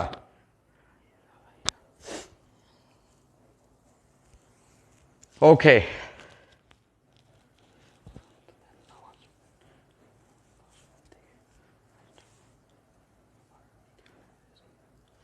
ফাইন, ওকে, ভেরি গুড। এইটা সবার বোঝা উচিত। দুর্জয় বলছো সেই ছিল। জোস, গুড, ভেরি গুড, ফাইন। তাহলে আমরা ইয়ংয়ের দ্বিতীয় পরীক্ষার উপরে বেশ পিএইচডি করে ফেললাম, তাই না? তানজিম সিয়াম বলছো, বুঝছি ভাই, একটু পেঁচানো কিন্তু ক্লিয়ার। Good, very good. আচ্ছা, এটা সবাই বুঝতে পারছি। সো ওইটার ভিতরে আর না যাই, সোজা কথা আমি একটু সামারি করে দিলে এটা বলতে পারি, ডি যদি বাড়ে, এখান থেকে দেখতেছি ডি বাড়তে থাকলে ডেল এক্সও বাড়বে, মানে সময়ের সঙ্গে সঙ্গে ডোরার প্রস্থ বাড়তে থাকবে যদি পর্দা দূরে যায়। সো আমরা দুই পাশে টি দ্বারা ভাগ করে দিছি। টি দ্বারা ভাগ করলে এটা হচ্ছে ডোরার প্রস্থ পরিবর্তনের হার, আর এটা হচ্ছে পর্দার বেগ। তো ল্যামডা বাই এর সঙ্গে পর্দার বেগ গুণ করে দিলেই আমরা ডোরার প্রস্থ পরিবর্তনের হার পেয়ে যাব। যেহেতু পর্দা দূরে যাচ্ছে মানে ডোরার প্রস্থ বৃদ্ধি পাবে, ডোরার প্রস্থ বৃদ্ধি পাবে। সবাই বুঝছো? Good, very good, fine. এ পর্যায়ে আচ্ছা, আরেকটা জিনিস আমি কোশ্চেন ব্যাংক খুঁজা পাইলাম, সেটা হচ্ছে এইটার আনসার কেউ জানে না। মানে ব্যাপারটা কেউ জানে না বলতে আমাদের বইয়ে এই টপিকটা নাই। সেটা হচ্ছে ফিল্ম। ফিল্মের একটা টপিক আছে, এটা হচ্ছে নিউটনের একটা পরীক্ষা আছে, নিউটন ফিল্মস বলে একটা পরীক্ষা আছে। ওই পরীক্ষাটা তোমরা যখন ফিজিক্স 101 করবা ভার্সিটিতে উঠা, তখন সেটা পড়ানো হয়, নিউটনস রিং, যেটা হচ্ছে একটা ফিল্মের উপরে করা হয়। এখন ওই কনসেপ্ট আমাদের বইয়ে কিন্তু নাই। কিন্তু একটা আকস্মিক ব্যাপার যে ডিউতে এই কোশ্চেন আসছে গত বছরের আগের বছর, মোস্ট প্রবাবলি না, এটা আসছে হচ্ছে 19 সালে, 20-এর আগে 19 সালে আসছে আমার মনে আছে। ডিউতে এই কোশ্চেনটা 19 সালে আসছিল, সবাই তাক লেগে গেছে যে এই কোশ্চেন করতে পারবে সবাই। তো যেহেতু একবার আসছে, ওটা থিওরির মধ্যে যাওয়ার কোনো প্রশ্নই ওঠে না। আমি তোমাদেরকে ওই ফর্মুলাটা জানাই দিচ্ছি। ওই ফর্মুলাটাই মেজরিটি জানে না যে কেমনে ওটা করতে হয়। সেটা হচ্ছে জাস্ট ফর্মুলা জানবো আমরা, যেহেতু একবার আসছে। সো এরপরে আসলে আমরা ফর্মুলা যেহেতু জানি, ওখান থেকে আনসার বের করতে পারবো। সেটা হইলো ফিল্ম বলতে বোঝায় এরকম, সাবানের ফিল্ম হয়, কাচের ফিল্ম হয়, এরকম পুরু একটা প্লেট হতে পারে, স্বচ্ছ কাচের একটা প্লেট, বা এরকম কিছু একটা ফোনের মতো এরকম কিছু একটা যেটার পুরত্ব আছে বা স্বচ্ছ। এটা হতে পারে বাতাসের ফিল্ম, বাতাসের ফিল্ম হইলে প্রতিসরাঙ্ক 1। এটা হতে পারে সাবানের পানির ফিল্ম, এটা হইতে পারে কাচের ফিল্ম, অনেক কিছু হইতে পারে। হ্যাঁ, সো এটাকে বলা হয় ফিল্ম। তো এই যে ফিল্ম যেটা আছে, ফিল্মের একটা থিকনেস থাকে, পুরত্ব, ফিল্মের একটা পুরত্ব থাকে, পুরত্বকে আমরা টি ধরি। ফিল্মের পুরত্বকে আমরা ধরি হচ্ছে, পুরত্বকে আমরা ধরি টি। ওকে, আর এই যে ফিল্মটা তো ডেফিনেটলি একটা প্রতিসরাঙ্ক থাকবে, স্বচ্ছ মাধ্যম, তার একটা প্রতিসরাঙ্ক থাকবে। ফাইন। এখন ফিল্মের ক্ষেত্রে যেটা হয়, আলো এসে যখন পড়ে কোনো একটা সোর্স থেকে, যখন আলো, আমরা থিওরি পড়বো না, জাস্ট বলে রাখতেছি, আলো এসে যখন পড়ে তখন দুইবার প্রতিফলন হয়, প্রতিসরণও হয়, প্রতিফলনও হয়। এই তলে পড়ার পরে, এই তলে পড়ার পরে, বুঝতে পারছো, এই তলে পড়ার পরে আলো, কিছু আলো এখান থেকে প্রতিফলিত হয়, কিছু আলো এখান থেকে প্রতিসরিত হয়। এখানে পড়ার পরে কিছু একটা অংশ প্রতিফলিত হয়, কিছু একটা অংশ প্রতিসরিত হয়ে ভিতরে ঢুকে। তারপর আবার যখন এই তলে পড়ে, আবার যখন এই পৃষ্ঠে পড়ে, তখন এখান থেকে কিছু প্রতিফলিত হয়ে বাইরে চলে যায়, ওটা নিয়ে আমাদের কোনো কাজ নাই। কিন্তু এখান থেকেও তো কিছু প্রতিফলিত হয়ে ফিরবে, এখান থেকে আবার কিছু প্রতিফলিত হয়ে ফেরে। ব্যাপারটা বোঝো, এইটা এসে পড়ার পরে কিছু প্রতিসরিত হয়েছে আর কিছু প্রতিফলিত হয়েছে। আবার যেটা প্রতিসরিত হয়েছে তার আবার এই তলে পড়ার পরে কিছু প্রতিসরিত হয়েছে আর কিছু প্রতিফলিত হয়েছে। এখন খেয়াল করে দেখো যে প্রথম তল থেকে একটা প্রতিফলিত হয়েছে, দ্বিতীয় তল থেকেও কিছু অংশ প্রতিফলিত হয়েছে। ওরা কি এই বাতাসে বেরোনোর পরে একজন আরেকজনের উপরে ওভারল্যাপ করবে না? প্রথম তল থেকে যে ফিরে আসছে আর যে দ্বিতীয় তল থেকে ফিরে আসছে, ওরা কি বাতাস আসার পরে ওভারল্যাপ, ইয়ং এর মতো? ওই যে ইয়ং এ কি হয়, দুইটা তরঙ্গ গিয়ে ওভারল্যাপ করে, এরকম এই দুইটা আলোক তরঙ্গ ওভারল্যাপ করবে এখানে। এখানে ওভারল্যাপ করলে একটু দূরে দূরে উজ্জ্বল অন্ধকার পাওয়া যাবে, বাতাসের মধ্যে এরকম কালো কালো রেখা দেখা যায়। হ্যাঁ, কালো কালো রেখা বলতে কালো রেখাগুলো অন্ধকার, তার মাঝখানে আবার সাদা জায়গা, সেটা আবার উজ্জ্বল, তারপরে আবার অন্ধকার, এরকম একটা বর্ণালী তৈরি হয়। এটা হচ্ছে নিউটনস রিং পরীক্ষা, নিউটনস রিং। যাই হোক, ওর ভিতরে আমরা না যাই, এটা পড়বা তোমরা ভার্সিটি উঠলে, আমাদের বইয়ের ধারে কাছেও নাই। এখন এই যে ফিল্ম যে আছে, এই যে ফিল্ম যে আছে, ফিল্মের পুরত্ব বের করার একটা সূত্র আছে। আমি ওই সূত্রটা তোমাদেরকে জানাই দিই, যে যদিও আমাদের বইয়ে একটা কিছু নাই, ওটা যদি আমি এখন প্রমাণ করতে যাই তাহলে আজ এর সময় নষ্ট হবে। সো এই ফিল্মের পুরত্ব নির্ণয়ের একটা কোশ্চেন আসছিল। সো সেটাই, সো পুরত্ব টি ইকুয়ালস টু হবে, তোমরা সবাই মনে রাখবা, পুরত্ব টি ইকুয়ালস টু হবে twice N plus 1, twice N plus 1 lambda divided by 4 mu. এইটা মনে রাখলেই চলবে, twice N plus 1 lambda divided by 4 mu. তুমি জিজ্ঞেস করে দেখো কারো কাছে যে ফিল্মের পুরত্ব বের করার সূত্র কি, দেখবা কোনো টিচার তোমাকে কোনো আনসার দিবে না, কারণ হচ্ছে কেউ জানে না, বলবে এই ফিল্ম টিম এগুলো সিলেবাসের বাইরে, এটা বলবে। বাট ডেফিনেটলি এটা আমি প্রুভও করতে পারি, বাট ওইটাতে আমি যাচ্ছি না। সো এইটাই হচ্ছে টু দ্য পয়েন্টে তোমার আনসার। এটা জানবা যে ফিল্মের পুরত্ব, ফিল্মের পুরত্ব, ফিল্মের পুরত্ব টি ইকুয়ালস টু হবে হচ্ছে twice N plus 1 lambda divided by 4 mu. এখন বাকি জিনিসপত্র কে কোনটা সবার বোঝা উচিত। এই মিউটা হচ্ছে এই ফিল্মের প্রতিসরাঙ্ক, ল্যামডা তো বুঝতে পারছো যে আলো পড়ছে সেই আলোর তরঙ্গ দৈর্ঘ্য, আর এন হচ্ছে গিয়া যে আমরা তো এখানে উজ্জ্বল অন্ধকার পাই, কততম উজ্জ্বল, কজ এখানে আমরা উজ্জ্বলগুলারেই দেখি, অন্ধকারের কাউন্ট আনে না। সো মনে রাখবা কততম উজ্জ্বল বলছে সেটা এন এর ভ্যালু। তাহলে এততম উজ্জ্বল পাইতে হলে, যদি বলা হয় দ্বিতীয় উজ্জ্বল পাইতে হলে ফিল্মের পুরত্ব কত হইতে হবে, ফিল্মের পুরত্ব বেশি কম বেশি হইলে অনেকগুলো উজ্জ্বল পাবো না আমরা। সো দ্বিতীয় উজ্জ্বল পাইতে হইলে ফিল্মের পুরত্ব কত হবে, এরকম যদি এমসিকিউ আসে এখানে 2 বসাই দিলেই আমরা পেয়ে যাব ফিল্মের পুরত্ব কত। দেখো এখান থেকে কতগুলো এমসিকিউ হইতে পারে। যদি বলা হয় দ্বিতীয় উজ্জ্বলের জন্য, দ্বিতীয় উজ্জ্বলের জন্য ফিল্মের পুরত্ব কত, তাহলে ফিল্মের পুরত্ব যদি আমরা বের করি, এটা যদি এমসিকিউ হয়, দ্বিতীয় উজ্জ্বলের জন্য বলছো, তুমি ডিরেক্ট এখানে বসাবা, এখানে 2 বসাইলে মোট আসবে কত, 5 ল্যামডা বাই 4 মিউ, এটাই হবে আনসার। যদি বলা হয় তৃতীয় উজ্জ্বলের জন্য ফিল্মের পুরত্ব কত হইতে হবে, সেই ক্ষেত্রে আনসার হবে তৃতীয় উজ্জ্বল বলছে N3, তাহলে বুঝতে পারছো এন যদি আমি এখানে 3 বসাই তাহলে হচ্ছে 6 + 1 7, 7 λ/4 মিউ। বুঝছি নিশ্চয় সবাই? ক্লিয়ার? আচ্ছা, এখন মজার ব্যাপার হচ্ছে গিয়ে আমাদের ডিউতে কোশ্চেন কোনটা আসছিল, 19-এ যেটা আসছিল, ডিউতে কোশ্চেন কি আসছিল? ডিউতে আসছিল ফিল্মের, বাতাসের ফিল্মের বলা ছিল কোশ্চেনে। দেখবা তোমার কোশ্চেন ব্যাংকে আছে, বাতাসের ফিল্মের সর্বনিম্ন পুরুত্ব কত? সর্বনিম্ন পুরুত্ব কত, এইটা চাইছে, যে বাতাসের ফিল্মের সর্বনিম্ন পুরুত্ব কত। এখন দেখো পুরুত্বের সূত্র খেয়াল করো, এই মনোযোগ দাও সবাই। পুরুত্বের সূত্র যদি খেয়াল করো, তোমরা সবাই দেখতে পাচ্ছ এই যে পুরুত্বের সূত্র। এখন বাতাস বলছে, প্রথম কথা বাতাস বলছে। এখন বাতাস বললে মিউর ভ্যালু কত ধরবো? 1, ফিল্ম বাতাসের, তাহলে মিউর ভ্যালু 1, এখানে মিউর ভ্যালু 1। এখন টি এর ভ্যালুকে কিন্তু আমাদের মিনিমাইজ করতে হবে, টি এর ভ্যালুকে কিন্তু আমাদের কমাইতে হবে, টি এর ভ্যালুকে আমাদের মিনিমাম ভ্যালু নিতে হবে। টি এর মিনিমাম ভ্যালু, সর্বনিম্ন পুরুত্ব চাইছে। পয়েন্ট ইজ, দেখো সবাই কিন্তু কনস্ট্যান্ট, এখানে বাকি সবাই কনস্ট্যান্ট। যেমন দেখো তরঙ্গ দৈর্ঘ্য, এটা তো আলোর উপরে ডিপেন্ড করে। তারপরে মিউ, এটা তো ফিল্মের মাধ্যমের উপরে ডিপেন্ড করে, এগুলো তো ধ্রুবক। তাহলে এই টি কার উপরে ডিপেন্ড করছে? ডেফিনেটলি সবাই বুঝতে পারছো, এই টি শুধুমাত্র এন এর উপরে ডিপেন্ড করতেছে। এন এর মান বেশি কম হইলেই টি এর মান বেশি কম হয়, এন এর মান ভিন্ন ভিন্ন হইলে টি এর মান বেশি কম হয়। এখন এন এর সর্বনিম্ন মান কত হইতে পারে? আমরা জানি এন এর সর্বনিম্ন মান হইতে পারে 0। এন তো 0 ব্যতীত এর থেকে ছোট কিছু হইতে পারে না, কারণ মাইনাস দিলেও তো আসলে মাইনাস ভ্যালু আসবে টি এর, বাট সেটা তো একটা সংখ্যা হিসেবে তো একটা সংখ্যা আসবে, মানে পুরুত্বের একটা সংখ্যা বোঝায়, তাই না? মাইনাস পুরুত্ব বলে তো কিছু নাই, পুরুত্ব হয় 0 হবে অথবা হচ্ছে গিয়া পজিটিভ হবে, মানে বুঝতে পারতেছো যে এটা মাইনাস বলে কিছু নাই। যাই হোক, এবার আমরা এটা সবাই বুঝতে পারছি, এন এর ভ্যালু যদি 0 হয়, এন এর ভ্যালু সর্বনিম্ন হইতে পারে 0, তাই না? এন এর ভ্যালু যদি আমরা 0 বসাই, তাহলে টি এর ভ্যালু মিনিমাম আসবে, টি এর ভ্যালু সেক্ষেত্রে মিনিমাম আসবে। সো কাজটাই হবে এন এর ভ্যালুটাকে 0 বসানো।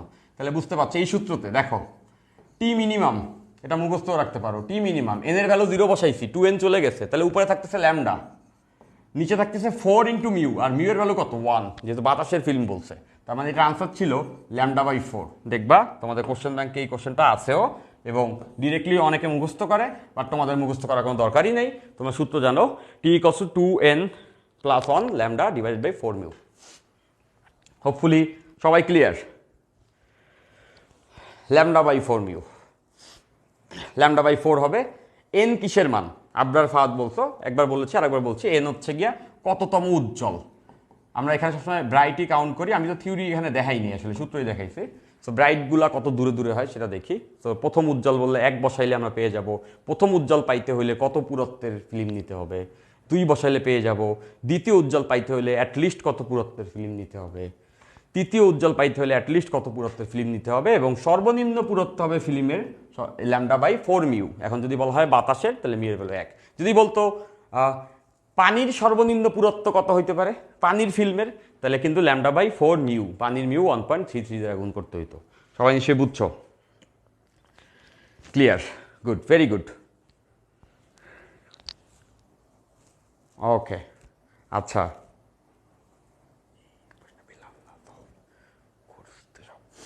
তানজিম সিয়াম বলছো আমি তো জয়কলির পদার্থবিজ্ঞান বিচিত্রা বইয়ে এই প্রশ্ন পেলাম না, সলভ করছি তো সব। তানজিম, তোমাকে আরো অনেক কিছুই বলা যায়, একটু বলি তোমাদেরকে। তোমরা আসলে, আচ্ছা ঠিক আছে, জয়কলির বইও ভালো, বাট মানুষ আসলে কি অ্যাভয়েড করে জানো? মানুষ যেটা পারে না সেটাতে সে অ্যাভয়েড করে, সেটা সে বইও দেয় না, কারণ ব্যাখ্যা দিতে পারবে না। তাই সেই যে আমি যে তোমাদেরকে ভালোবেসে কষ্ট করে পড়ালেখা করে এই সূত্র খুঁজেই না, এই যে ইসাক স্যারের একটা বই আছে, গিয়াস স্যারের ফিজিক্স ফর ইঞ্জিনিয়ার্স পার্ট 1, ওইখানে এই সূত্রটা দেওয়া আছে, ওখান থেকে আমি খুঁজে বের করছি এটা, বুঝছো? তো তোমাদের প্রতি এই ভালোবাসাটা যে আমি দেখাচ্ছি, সেটা তুমি বইয়ের নাম উল্লেখ করলাম না, এরকম বই খাতায় পাবা এটা আশা করো না। ওরকম 2-4-5টা বই এক রাতেই লিখতে পারবো ইনশাল্লাহ। সে বুঝছো আমি কি বলছি, ক্লাসে ইম্পর্টেন্সই আছে। আচ্ছা ফাইন, সো এতটুকুই। আরেকটা গ্রাফ আমরা একটু দেখি, আরেকটা গ্রাফ আমরা দেখতে পারি, আমরা আরেকটা গ্রাফ দেখব। এই গ্রাফটাও আমাদের এই চ্যাপ্টারে আছে, সেটা সমবর্তনে আমরা একটা সূত্র শিখছিলাম, যে I2 equals I1 cos square theta, I1 cos square theta.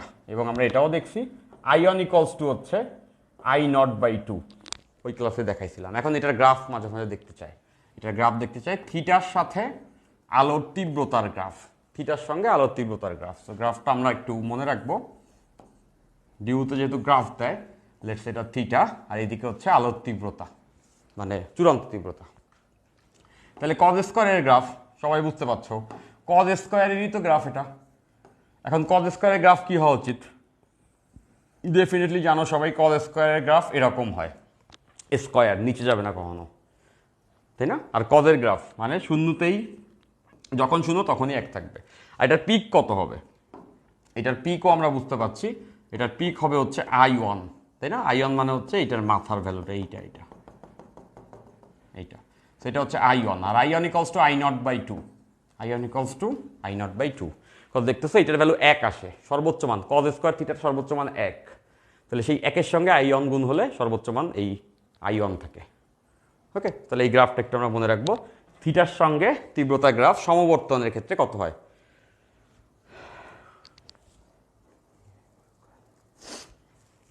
আচ্ছা, ওকে, না ডেফিনেটলি বইয়ের একটা ইম্পর্টেন্সই আছে, সেটা হচ্ছে গিয়ে এই যে এই নাহিদা ইসলাম বলছো যে আপনার ভালোবাসা আমার পোষাচ্ছে না, আপনার ভালোবাসা ইঞ্জিনিয়ারিংয়ে প্রয়োগ করেন। আচ্ছা ঠিক আছে নাহিদা, আমি সেটাই করবো ইনশাল্লাহ, ঠিক আছে। তবে নাহিদা তুমি একটু চিন্তা করে দেখো, এখানে আমরা কতগুলো মানুষ ক্লাস করতেছি, তাই না? 150 মানুষ ক্লাস করতেছি। সো এখানে কেউ কি তোমার মতো এরকম অ্যারোগেন্সি নিয়ে কথা বলছে না, শুধুমাত্র তুমিই বলছো, তাই না নাহিদা? তো এটা কি ভালো না খারাপ আমি বললাম না। তো এই কাজগুলো তুমি ধরে রাখো তোমার জীবনে, তাহলে প্রভূত উন্নতি হবে ইনশাল্লাহ, তাই না? আমরা যখন কথা বলি, আমি একটু বারবার বলবো যে তোমরা যখন ফেসবুকে অনেকে আসো যে অ্যানোনিমাস কমেন্ট করো, তাদেরকে বলছি এটা কেন করো? তোমার ওই কমেন্টটা কেউ দেখেও না, আর ওটা কেউ গোনেও না।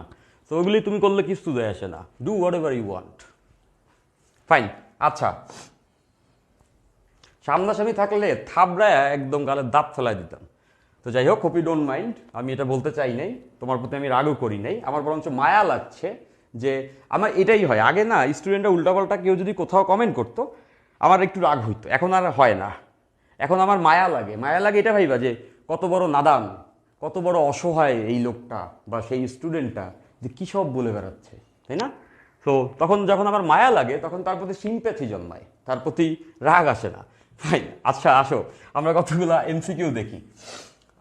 এখানে কি বলছে কোনো তড়িৎ চুম্বক তরঙ্গের সর্বোচ্চ তড়িৎ ক্ষেত্র হলো, কোনো তড়িৎ চুম্বকীয় তরঙ্গের সর্বোচ্চ তড়িৎ ক্ষেত্র হলো 9 × 10⁻² নিউটন/কুলম্ব। তরঙ্গটি এক্স অভিমুখে সঞ্চালিত হচ্ছে এবং তড়িৎ ক্ষেত্রের অভিমুখ ওয়াই বরাবর। সর্বোচ্চ ক্ষেত্রের মান ও দিক নির্ণয় করো। সো আমাদের এখানে যেটা দেওয়া আছে সেটা হচ্ছে গিয়ে তড়িৎ ক্ষেত্র, এটা একটা তড়িৎ ক্ষেত্র যেটা 9 × 10⁻² নিউটন/কুলম্ব। ওকে, আচ্ছা। সো আমরা আগের দিনে এই সূত্রটা দেখছিলাম সবাই, যে আলোর বেগ c = E0/V0। আগের দিনে এই ছোট সূত্রটা আমরা একবার দেখছি, সো এটাই আবার মনে করছি। সো আমাদের এখানে বলেছে যে তড়িৎ ক্ষেত্রের অভিমুখ y বরাবর, বুঝলাম। তো সর্বোচ্চ ক্ষেত্রের মান, সর্বোচ্চ চৌম্বক ক্ষেত্রের মান, এখানে প্রিন্টিং মিস্টেক, সর্বোচ্চ চুম্বক ক্ষেত্রের মান, তো এটা সর্বোচ্চ মানেরই অনুপাত। তাহলে সর্বোচ্চ চুম্বক ক্ষেত্রের মান হচ্ছে B0, তাহলে B0 = হচ্ছে E0/c, B0 = E0/c। So E0 এর ভ্যালু আমাদের দেওয়া আছে 9 × 10⁻², আর c এর ভ্যালু আমরা জানি 3 × 10⁸। তাহলে 3 দিয়ে 9 কাটলে 3, আর বুঝতে পারছো 3, আর এটা যখন যাবে উপরে বিয়োগ হয়ে যাবে, দ্যাটস ওয়াই 10⁻⁻6। এবং মনে রাখবা চুম্বক ক্ষেত্রে একক হয় টেসলা। এইটাই এটা সবাই বুঝতে পারা উচিত, যেগুলা তোমাদের এর আগে আসছে সেগুলাই করাচ্ছি। ওকে, আচ্ছা ফাইন, দ্যাটস ইট। এবার আসো আমরা আরেকটা অঙ্ক প্র্যাকটিস করি। আচ্ছা, সো এইগুলা আমাদের প্রশ্ন ব্যাংক থেকে নেওয়া, হ্যাঁ। এক্সট্রা যা পড়ার সেটা আমরা দেখে নিচ্ছি, যেগুলো আসতেই পারে, তাই না? এক্সক্লুসিভলি যেগুলো আসতে পারে ওগুলো দেখে নিচ্ছি। ফাইন, এখানে বলেছে দুটি কৃষ্ণ বস্তু এ ও বি এর প্রতিটির একক ক্ষেত্রফল থেকে সেকেন্ডে নির্গত তাপশক্তির অনুপাত। একক ক্ষেত্রফল থেকে সেকেন্ডে নির্গত তাপশক্তির অনুপাত। ধরলাম এ থেকে নির্গত তাপশক্তি ইএ আর বি থেকে নির্গত তাপশক্তি ইবি, এদের অনুপাত দিয়ে দিছে 81/1। ওকে, এই অনুপাতটা দিয়ে দিছে। ফাইন। এর তাপমাত্রা 300 কেলভিন হলে অন্যটির তাপমাত্রা কত হবে? সো এটাও আমরা দেখছি, এই কনসেপ্টের অনেক অঙ্ক আসতে দেখা যায়, এটা একটা রিটেনের অঙ্ক। ফাইন। সো আমরা জানি যে এর সঙ্গে কৃষ্ণবস্তুর এর সঙ্গে হচ্ছে তাপমাত্রার সম্পর্ক চতুর্ঘাতের সমানুপাতিক। তাপশক্তি সঙ্গে বিকিরিত তাপশক্তির সঙ্গে তাপমাত্রার সম্পর্ক চতুর্ঘাতের সমানুপাতিক। তাহলে ওখান থেকে এটা লেখা যাবে যে EA/EB ইকুয়ালস টু এ বস্তুর তাপমাত্রা এবং বি বস্তুর তাপমাত্রা হোল পাওয়ার 4। আমাদের চাইছেই হচ্ছে যে তাপমাত্রা একটার, সো আমরা এই অনুপাতটা জানি। এই অনুপাতটা হচ্ছে 81, এই অনুপাতটা হচ্ছে 81, এই অনুপাতটা হচ্ছে 81। এখন দেখো যে এটার ভিতরে একটা তাপমাত্রা বলে দিছে, এর তাপমাত্রা 300 কেলভিন, তাহলে এইটার তাপমাত্রা বলে দিছে এটা হচ্ছে 300 কেলভিন। আমাদের বের করতে হবে বি এর তাপমাত্রা কত। এখন এটা কি চতুর্মূল করতে হবে, তাই না? তাহলে আমরা এটা সবাই জানি যে 3 পাওয়ার 4 করলে কত হয়? 81 হয়, তাই না? 3⁴ ইকুয়ালস টু কত হবে? 81। কারণ আমরা দেখেছি 3⁵ মানে হচ্ছে 27, এটার সঙ্গে 3 গুণ করে দিলে আমরা পেয়ে যাব 71। ওকে, আচ্ছা। সো ওটা সবার জানারই ছিল। তাহলে এখান থেকে আমরা যদি বর্গমূল করি, বর্গমূল না, 4th রুট বের করি, তাহলে এটা আসবে 3 আর এটা 300, নিচে হচ্ছে টিবি। সো আর বলার অপেক্ষা রাখে না, টিবি ইকুয়ালস টু হবে 100 কেলভিন। তাহলে দ্বিতীয় বস্তুর তাপমাত্রা 100 kelvin, 100 kelvin. Good, very good. আচ্ছা, এরপর দেখো ইয়ংয়ের দ্বিচির পরীক্ষণে চিট থেকে 1 মিটার দূরে একটি উজ্জ্বল ডোরা, চিট থেকে 1 মিটার দূরে একটি উজ্জ্বল ডোরার প্রস্থ, এটা কিন্তু ডোরার প্রস্থকে আমরা কি বলি? ওয়াই। ডোরার প্রস্থ দিছে, আর চিট থেকে 1 মিটার দূরে মানে এটা পর্দার দূরত্ব ডি। বুঝতে পারছো সবাই? পর্দার দূরত্ব 1 মিটার বলে দিছে, আর ডোরার প্রস্থ ওয়াই। ডোরার প্রস্থ ওয়াইকে আমরা কি বলি? ∆x/2 বলি, কিন্তু ডোরার প্রস্থ ওয়াইকে আমরা বলি ∆x/2, আজকেই শিখছি। সেটাই কষ্ট বলা আছে 0.5 মিলিমিটার, 0.5 মিলিমিটার। চিট দুটির মধ্যে দূরত্ব বলতে এ, চিরের ব্যবধান, চিট দুটির মাঝে দূরত্ব 0.2 মিলিমিটার, চিট দুটির মাঝে দূরত্ব 0.2 মিলিমিটার হলে আলোর তরঙ্গ দৈর্ঘ্য নির্ণয় করো। তো আমরা সবাই বের করতে পারবো, এই সূত্র জানা আছে, এ ∆x/d ইকুয়ালস ল্যামডা, এ ∆x/d ইকুয়ালস ল্যামডা। ফাইন, তাহলে ল্যামডাই বের করতে হবে। সো এর ভ্যালু আমাদের বলা যেটা হচ্ছে 0.2 মিলিমিটার, 0.2 মিলিমিটার। ওকে, তো আমরা সব কিছু মিটারে বসাইলাম। 0.2 মিলিমিটার মানে 10⁻³ দেন ডি এর ভ্যালু বলা 1 মিটার। ∆x লাগবে, ∆x বলা নাই, এখান থেকে ∆x কিন্তু বের করা যাবে। এখান থেকে ক্যালকুলেশন করলে ∆x ইকুয়ালস টু 2 দ্বারা ওটা গুণ হবে মানে 1 মিলিমিটার, 2 দ্বারা 0.5কে গুণ করলে 1 মিলিমিটার। তাহলে 1 মিলিমিটার যদি এখানে বসাই মানে হচ্ছে 1 × 10⁻³ ইকুয়ালস ল্যামডা। তাহলে ল্যামডা ক্যালকুলেশন হয়ে গেছে, দেখতে পাচ্ছ। এই দুইটা গুণ করলে 0.2 আর এখানে থাকতেছে 10⁻⁻6 মিটার। ওকে, এটাকে আরেকটু গুছায় লেখা যায়, 2টারে আমরা শুধুমাত্র 2 বানায় ফেলতে পারি। 2টারে যদি আমরা 2 বানায় ফেলি তাহলে এখানে হবে 10⁻⁻4 মিটার। এইটাই আমাদের তরঙ্গ দৈর্ঘ্য। নিশ্চয়ই সবাই বুঝতে পারছো, ডেফিনেটলি সবার বুঝতে পারা উচিত। ভার্সিটি স্ট্যান্ডার্ডে এই টাইপের প্রবলেমই বেশি আসবে, তো ওগুলাই আছে। এক্সট্রা যা আসার মতো বা এর আগে যা এক্সক্লুসিভ আসছে সেটা কিন্তু আমি তোমাদের আগেই দেখাই নিছি। Fine, very good. আচ্ছা, ওকে, পারবো নিশ্চয়ই আমরা সবাই, তাই না? আমি এইটুকু বলতে পারি, তোমরা অনেক কিছু জানো, তোমরা অনেক মহাপণ্ডিত, অনেকেই অনেক উল্টাপাল্টা কমেন্ট করো, যাই হোক। সো তার ভিতরেও তোমরা আমাদের ছোট আসলে, হ্যাঁ, আমরা ক্ষমা করতে জানি। তোমরা ভুল করলে আমাদের আসলে রিয়াক্ট করা উচিত না, আমরা তোমাদেরকে ওইভাবেই দেখি। সো এতটুকু তো এক্সপেক্ট করাই যায়। সবাই আমি জানি যারা ক্লাস করো, যারা স্টুডেন্ট, সবাই খুব ভালো মনের মানুষ, তাই না? একটু আগে আমি হয়তো একজনের একটু খারাপ বলছি, একটু রাগ করছি, বাট এরা সবাই ভালো। এখন হয়তোবা আর যাকে বলছি সে মনোকষ্টে ভুগতেছো যে ভাইয়া আমার এই কথাটা বলতে পারলো, তোমার আমি কিছুই বলি নাই, আমি একদমই কিছু বলি নাই। সো তোমরা সবাই ভালো মানুষ এবং সেই ভালো মানুষটাই তোমরা থাকো এবং আরও বেটার হও, এই দোয়াটা করি আর কি। হ্যাঁ, ফাইন। আচ্ছা, এখানে কি বলছে? বলছে কোনো একটি সীমাবদ্ধ মাধ্যমে, কোনো একটি সীমাবদ্ধ মাধ্যমে সৃষ্ট স্থির তরঙ্গের কম্পাঙ্ক, স্থির তরঙ্গের কম্পাঙ্ক হচ্ছে গিয়া 260 হার্জ। তরঙ্গের বিপরীত দশা সম্পন্ন দুটি কণার মধ্যবর্তী দূরত্ব, বিপরীত দশা সম্পন্ন দুটি কণার মধ্যবর্তী দূরত্ব, কণার মধ্যবর্তী দূরত্ব 8 মিটার। মাধ্যমের তরঙ্গের বেগ নির্ণয় করতে হবে, মাধ্যমে তরঙ্গের বেগ নির্ণয় করতে হবে। এটা কিন্তু বেশ ভালো একটা অঙ্ক, দেখো ইজি বাট ভালো আছে। কি কি দেওয়া আছে বলো? প্রথমে কম্পাঙ্ক দেওয়া আছে, কম্পাঙ্ক 250 260 হার্জ, কাজে লাগবে পরে। আর বলা আছে তরঙ্গ বিপরীত দশায় মিলছে। বিপরীত দশা মানে দশা পার্থক্য কত বলো তো? বিপরীত দশা মানে দশা পার্থক্য পাই, পাই মানে 180, বিপরীত মানেই 180, অপোজিট। তাহলে আমরা বুঝতে পারছি তরঙ্গের দশা পার্থক্য বিপরীত দশায় মিলছে, মানে দশা পার্থক্য হচ্ছে গিয়া পাই। তাহলে আমরা এটা লিখতে পারবো দপ, দশা পার্থক্য হচ্ছে গিয়া পাই বলা আছে। এবং বলছে সম্পন্ন কণা দুটির মধ্যবর্তী দূরত্ব এত 8 মিটার। এই কণা দুটির মধ্যবর্তী দূরত্ব 8 মিটার দ্বারা বোঝাইছে পথের পার্থক্য। এই 8 মিটার দ্বারা বোঝায় পথ পার্থক্য। দপ মানে দশা পার্থক্য আর পপ মানে পথ পার্থক্য, সেটা ইকুয়ালস টু 8 মিটার বলছে।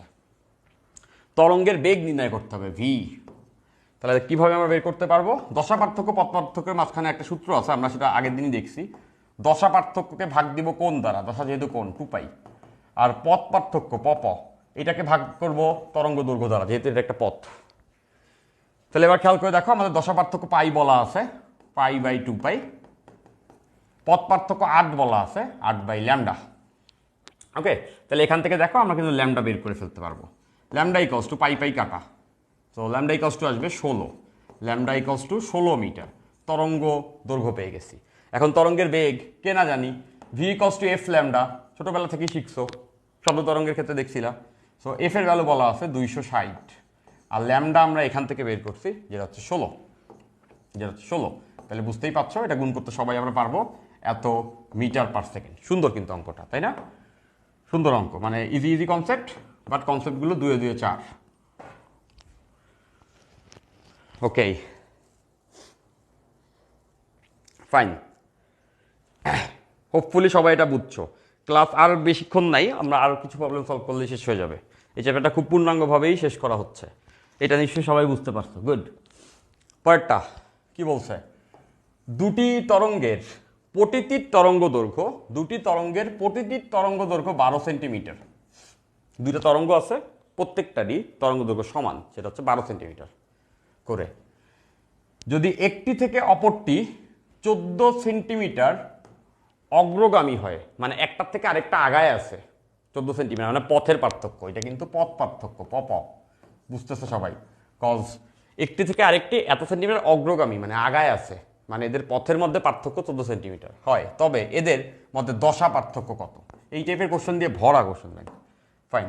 সো একটু আগে আমরা দেখেছি দশা পার্থক্য ডিভাইডেড বাই 2 পাই, পথ পার্থক্য ডিভাইডেড বাই ল্যামডা। ফাইন, আমাদের দশা পার্থক্য বের করতে হবে। তাহলে আমরা এটা লিখতে পারবো যে দশা পার্থক্য ইকুয়ালস টু হচ্ছে 2 পাই বাই ল্যামডা পথ পার্থক্য। তো পথ পার্থক্য কিন্তু আমাদের এখানে উল্লেখ করেই দিচ্ছে 14 সেন্টিমিটার। ওকে, আচ্ছা। এবং তরঙ্গ দৈর্ঘ্য বলে দিছে 12 সেন্টিমিটার। তাহলে এইখানে দেখো 2 পাই, এইটাকে আমি 12ই বসাইলাম, 12 সেন্টিমিটারই বসাইলাম। কেন বসাইলাম? কারণ এখানেও সেন্টিমিটারে বসাবো, দুইটাই সেন্টিমিটারে অনুপাত থাকবে। তাহলে পথ পার্থক্য হচ্ছে 14 সেন্টিমিটার, দুইটাই সেন্টিমিটারে, তো অনুপাত একক কেটে গেছে। তো বুঝতেছো 2 দ্বারা কাটলে এটা 7, এটা 6, এটাকে যদি তুমি 2 দ্বারা কাটো তাহলে 3, তাহলে 7 পাই বাই 3, 7 পাই বাই 3, দশা পার্থক্য হবে 7 পাই বাই 3। হোপফুলি সবাই বুঝছি। মাফি বলছো প্রশ্ন ধরতে পারছি না, পারবা, এই পরে দেখলে একবার পারবা, আর আগে দেখো না বোধ হয় এই জন্য পারছো না, বাট এগুলো তো ইজি আছে। মাফি একটু খেয়াল করো তো, দেখো যে তুমিও পারবা, এমন কঠিন না। তুমি হয়তো ভয় পাচ্ছ কোনো কারণ ছাড়া, বা একটু মনোযোগ বাড়ায় দাও, দেখলেই বুঝতে পারবা। ফাইন, গুড, ভেরি গুড, সবাই পারছি, টাইম নিয়েই করতেছি দেখো। ওকে, সো এইটা হচ্ছে গিয়া একটা সুন্দর অঙ্ক। এইটার কনসেপ্টটা আমাদের অনেকেরই জানা নাই, তার কারণটা হচ্ছে এই কনসেপ্টটা বেসিকলি তরঙ্গ চ্যাপ্টারের, বাট এই চ্যাপ্টারের ভিতরেও আসতে পারে, যেহেতু এখানে তড়িৎচুম্বক তরঙ্গ নিয়ে আলোচনা করা হয়। দ্যাটস ওয়াই আমি এই অঙ্কটাও রাখছি, আসলে তোমরা আসলে এটা পারতে হবে আর কি। বলছে একই সরল রেখায় গতিশীল দুটি সাইন সদৃশ তরঙ্গের, সাইনোসয়েডাল, সাইনের মতো দেখতে, সাইন থিটার মতো আর কি, তরঙ্গের উভয়ের বিস্তার এত, উভয়ের বিস্তার 0.5 মিটার। মানে দুইটা তরঙ্গ আছে, A1 এবং A2, দুজনের বিস্তারই সমান এবং দুজনের বিস্তার হচ্ছে 0.05 মিটার। দুইটা তরঙ্গ দুজনের বিস্তারই সমান এবং কম্পাঙ্ক হচ্ছে দুজনেরই সমান, দুজনেরই কম্পাঙ্ক সমান, মানে F1 এবং F2 এটাও সমান, সেটা হচ্ছে 80 হার্জ।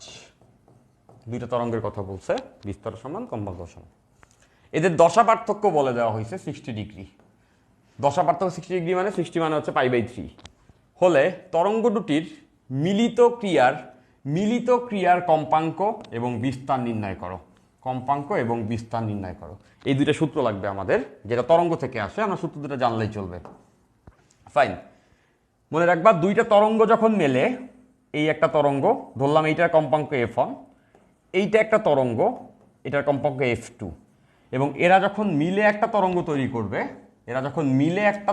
তৈরি করবে, সেই তরঙ্গের কম্পাঙ্ক হবে ওই দুইটা তরঙ্গের কম্পাঙ্কের গড়।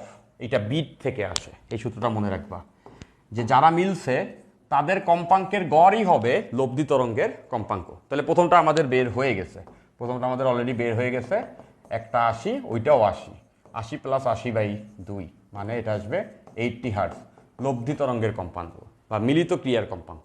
গেল, এটা মনে রাখলে চলবে, বিটের সূত্র থেকে আসে, ওইটা আমরা পড়বো না, এটা জানলে চলবে।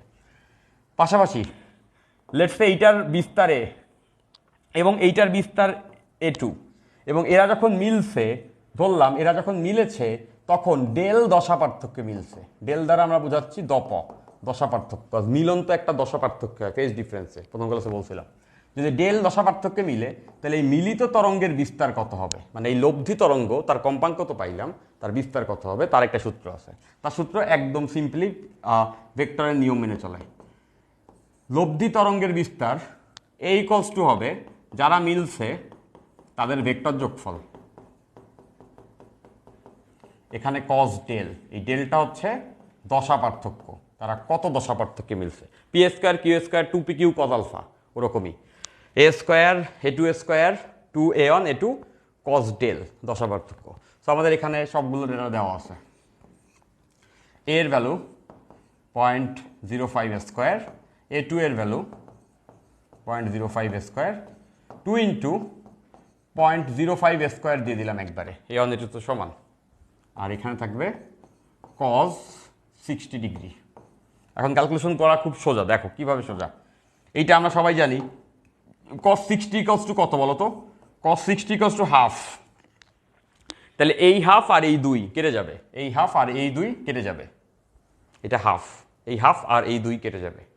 তাহলে কয়টা 0.05² থাকে? একটা, দুইটা, এই 2 আর এই হাফ কেটে গেলে এখানে একটা, তিনটা। তাহলে দেখতে পাচ্ছি 3টা 0.05² থাকে। তাহলে ক্যালকুলেশন তো খুবই সোজা, এভাবে লেখা যাবে √3 × 0.05², তিনটা ছিল। তো এটাকে যদি আমি বর্গমূল করে দিই, তাহলে বুঝতেছো 0.05² বর্গমূল করলে আসবে 0.05 আর √3 বর্গমূল, √3, যেটা হচ্ছে 1.73। আমরা সবাই নিশ্চয়ই মুখস্থ করছি, √3 বর্গমূল হচ্ছে 1. হ্যাঁ, এটাই তো মনে হয় 1.73। আমি ওই যে একটা ক্লাসে তোমাদের বলছিলাম কতগুলো ডেটা মনে রাখবা, √2 হচ্ছে 1.41 আর √3 হচ্ছে 1.73। তো এটা এখানে বসাই দিয়ে গুণ করা পসিবল, দরকার নেই, এটা লিখে দিলেই হবে, এত মিটার। হোপফুলি সবাই বুঝছো? আচ্ছা, ফাইন, আই থিঙ্ক সবাই এটা বুঝতে পারছি। ওকে, ভেরি গুড। তাহলে চলো আমরা পরেরটায় চলে যাই, দুবদা কতগুলো সলভ করে ফেলি। যা যা জানার আমরা এই চ্যাপ্টারে জেনেই ফেলছি, এখন জাস্ট কতগুলো আমরা সলভ করছিলাম। এইটাও বেশ ভালো। বলছে কোনো অ্যাম্পলিফায়ার থেকে নিঃসৃত শব্দের ক্ষমতা বলা আছে। শব্দের ক্ষমতা মানে পাওয়ার, পাওয়ার বলা আছে 40 ওয়াট। উৎসটিকে বিন্দু উৎস ধরে নিয়ে ওর থেকে, ওই বিন্দু উৎস থেকে 2 কিলোমিটার দূরত্বের তীব্রতা নির্ণয় করো। এখন তীব্রতা নির্ণয়ের এই সূত্রটা তোমাদের বইয়ে আছে যে I ইকুয়ালস টু শব্দের তীব্রতা I equals to power divided by 4 pi square. নিশ্চয়ই সবাই দেখছো, ওকে। এবং তীব্রতার একক হয় watt per metre square. So আমাদের পাওয়ার বলা আছে পাওয়ার 40, 4 পাই, দূরত্ব বলা আছে কত 2 কিলোমিটার। 2 কিলোমিটার, কিলোমিটার মানে 2 ইন্টু 10 টু দি পাওয়ার 3 এইটার হোল স্কোয়ার। 2 কিলোমিটার এই আর স্কোয়ার। সেখান থেকে এটা কেটে গেলে থাকবে 10। সো ক্যালকুলেশন অনেক রকম করা যায়, ওই ক্যালকুলেশন চাইলে তুমি করতে পারো। 10 ডিভাইডেড বাই, এটা তো রিয়েল টাইপের অঙ্ক, পাই 4 10 টু দি পাওয়ার 6।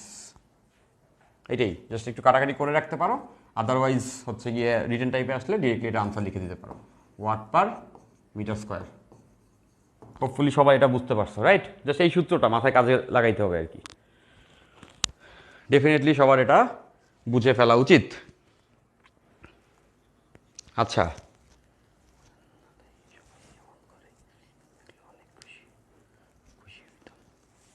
আচ্ছা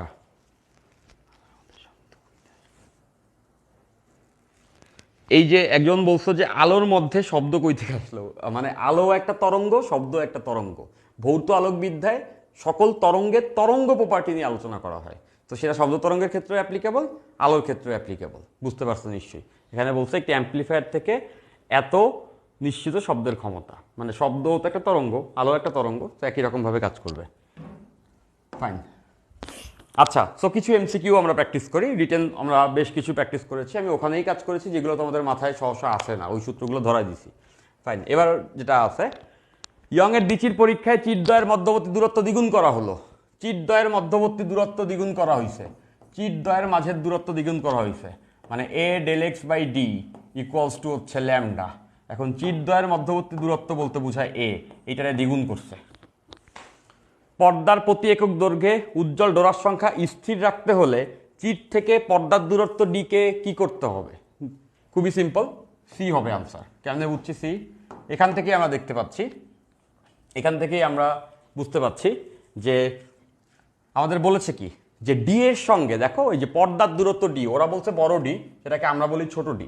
আমরা ডি এর সঙ্গে এ এর সম্পর্ক খুঁজে বের করব। ডি এর সঙ্গে এর সম্পর্ক ডেফিনেটলি এখান থেকে সবাই বুঝতে পারছো যে এইটা লেখাই যেতে পারে যে এ del x by lambda equals d, right? ডিটাকে ওই পাশে নিছি। সো এবার দেখে সবাই বুঝতে পারছো ডি এর সঙ্গে এর সম্পর্ক কি, সমানুপাতিক, দুইটাই উপরে আছে, তার মানে এটার সঙ্গে এটার সম্পর্ক সমানুপাতিক। এখন এটারে করছে দ্বিগুণ, এটারে করছে দ্বিগুণ, এটা যদি দ্বিগুণ করে এটাও কয় গুণ হয়ে যাওয়া উচিত? দ্বিগুণ হয়ে যাওয়া উচিত, 2D। নিশ্চয়ই সবাই বুঝছো, তাই না? এই সম্পর্কটা জানলেই চলবে। এটা এতবার আসছে যে করতে করতে মুখস্থ হয়ে গেছে। হ্যাঁ, এরকমই, সবাই পারবো এটা। এরপরটা দেখো, পরস্পর থেকে এস দূরত্ব অবস্থিত দুটি সমান্তরাল চিরকে একবর্ণী আলো দ্বারা আলোকিত করে চির থেকে ডি দূরত্ব অবস্থিত পর্দায় ব্যতিচার পট্টি পাওয়া গেল। ধরা যাক ডোরার প্রস্থ এক্স, এখানে ডোরার প্রস্থ ধরছে এক্স, এবং এস এবং ডি উভয়কে দ্বিগুণ করা হয়, তাহলে ডোরার প্রস্থের মানের কি হবে? মানে ডোরার প্রস্থ বের করতে হবে, তাই না? এখন ডোরার প্রস্থ ইকস টু আমরা ওয়াই ইকস টু কি দেখছিলাম? এই যে আজকের ক্লাসের শুরুতেই আমি হচ্ছে ডোরার প্রস্থ তোমাদেরকে প্রুফ করায় রাখছিলাম। কোথায়? এই যে ডোরার প্রস্থ Y equals to D lambda by 2a, D lambda by 2a। তাহলে এখানে আমরা সেটা ইউজ করতে পারবো, ডি ল্যামডা বাই 2a। কই আচ্ছা, তো ডি ল্যামডা বাই 2a, ওকে। আচ্ছা, তো ওরা অনেকগুলা কারেকশন করে দিচ্ছে। দেখো, ওরা হচ্ছে এস কে বলছে এ, এ কে বলছে এস, চিরদ্বয়ের মধ্যবর্তী দূরত্বকে বলছে এস। দেখো, এস দূরত্বে অবস্থিত দুটি চির পরস্পর থেকে এস দূরত্বে। আর আমরা যেটাকে ছোট ডি বলি ওটাকে ওরা বলছে বড় ডি। আর আমরা যেটাকে ওয়াই বলি ওটাকে ওরা বলছে এক্স। তাহলে এই সূত্রটাকে ওদের মতো করেই সাজাইতে হবে, ওদের মতো করেই তো দেওয়া আছে। সো আমরা বুঝতেছি এক্স ইকলস টু আমরা এটা লিখতে পারবো এক্স ইকলস টু 2s বড় ডি ল্যামডা, তাই না? এ ইকলস টু এস আর ছোট ডি ইকলস টু বড় ডি, ওদের মতো করে লিখছি। আর এটা হচ্ছে ডোরার প্রস্থ বোঝাচ্ছে। এবার কি বলছে, এবার এখানে বলা আছে যে কই কই কই আচ্ছা অনেক বড় কোশ্চেন, কোথায় যেন বলছে, ধরা যাক ডোরার প্রস্থ এত, বলেছে এস এবং ডি কে, মানে এস কে দ্বিগুণ করছে, এস এবং ডি দুইটাকেই দ্বিগুণ করা হয়েছে, এস কেও দ্বিগুণ করছে এবং ডি কেও দ্বিগুণ করছে, মানে এই এস এবং ডি দুইটারই দ্বিগুণ করছে। তাহলে লাভ কি, এখানে 2d আর এখানে 2 ইন্টু 2s দুইটারই দ্বিগুণ করে দিলাম, কোনো লাভ আছে? লাভ নাই।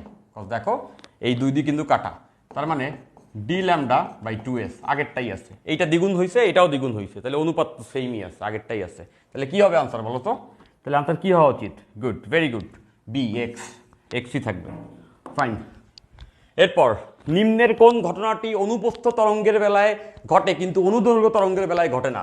এইটা একবার আসছে জ্ঞানমূলক কোশ্চেন, মনে রাখবা, সমবর্তন।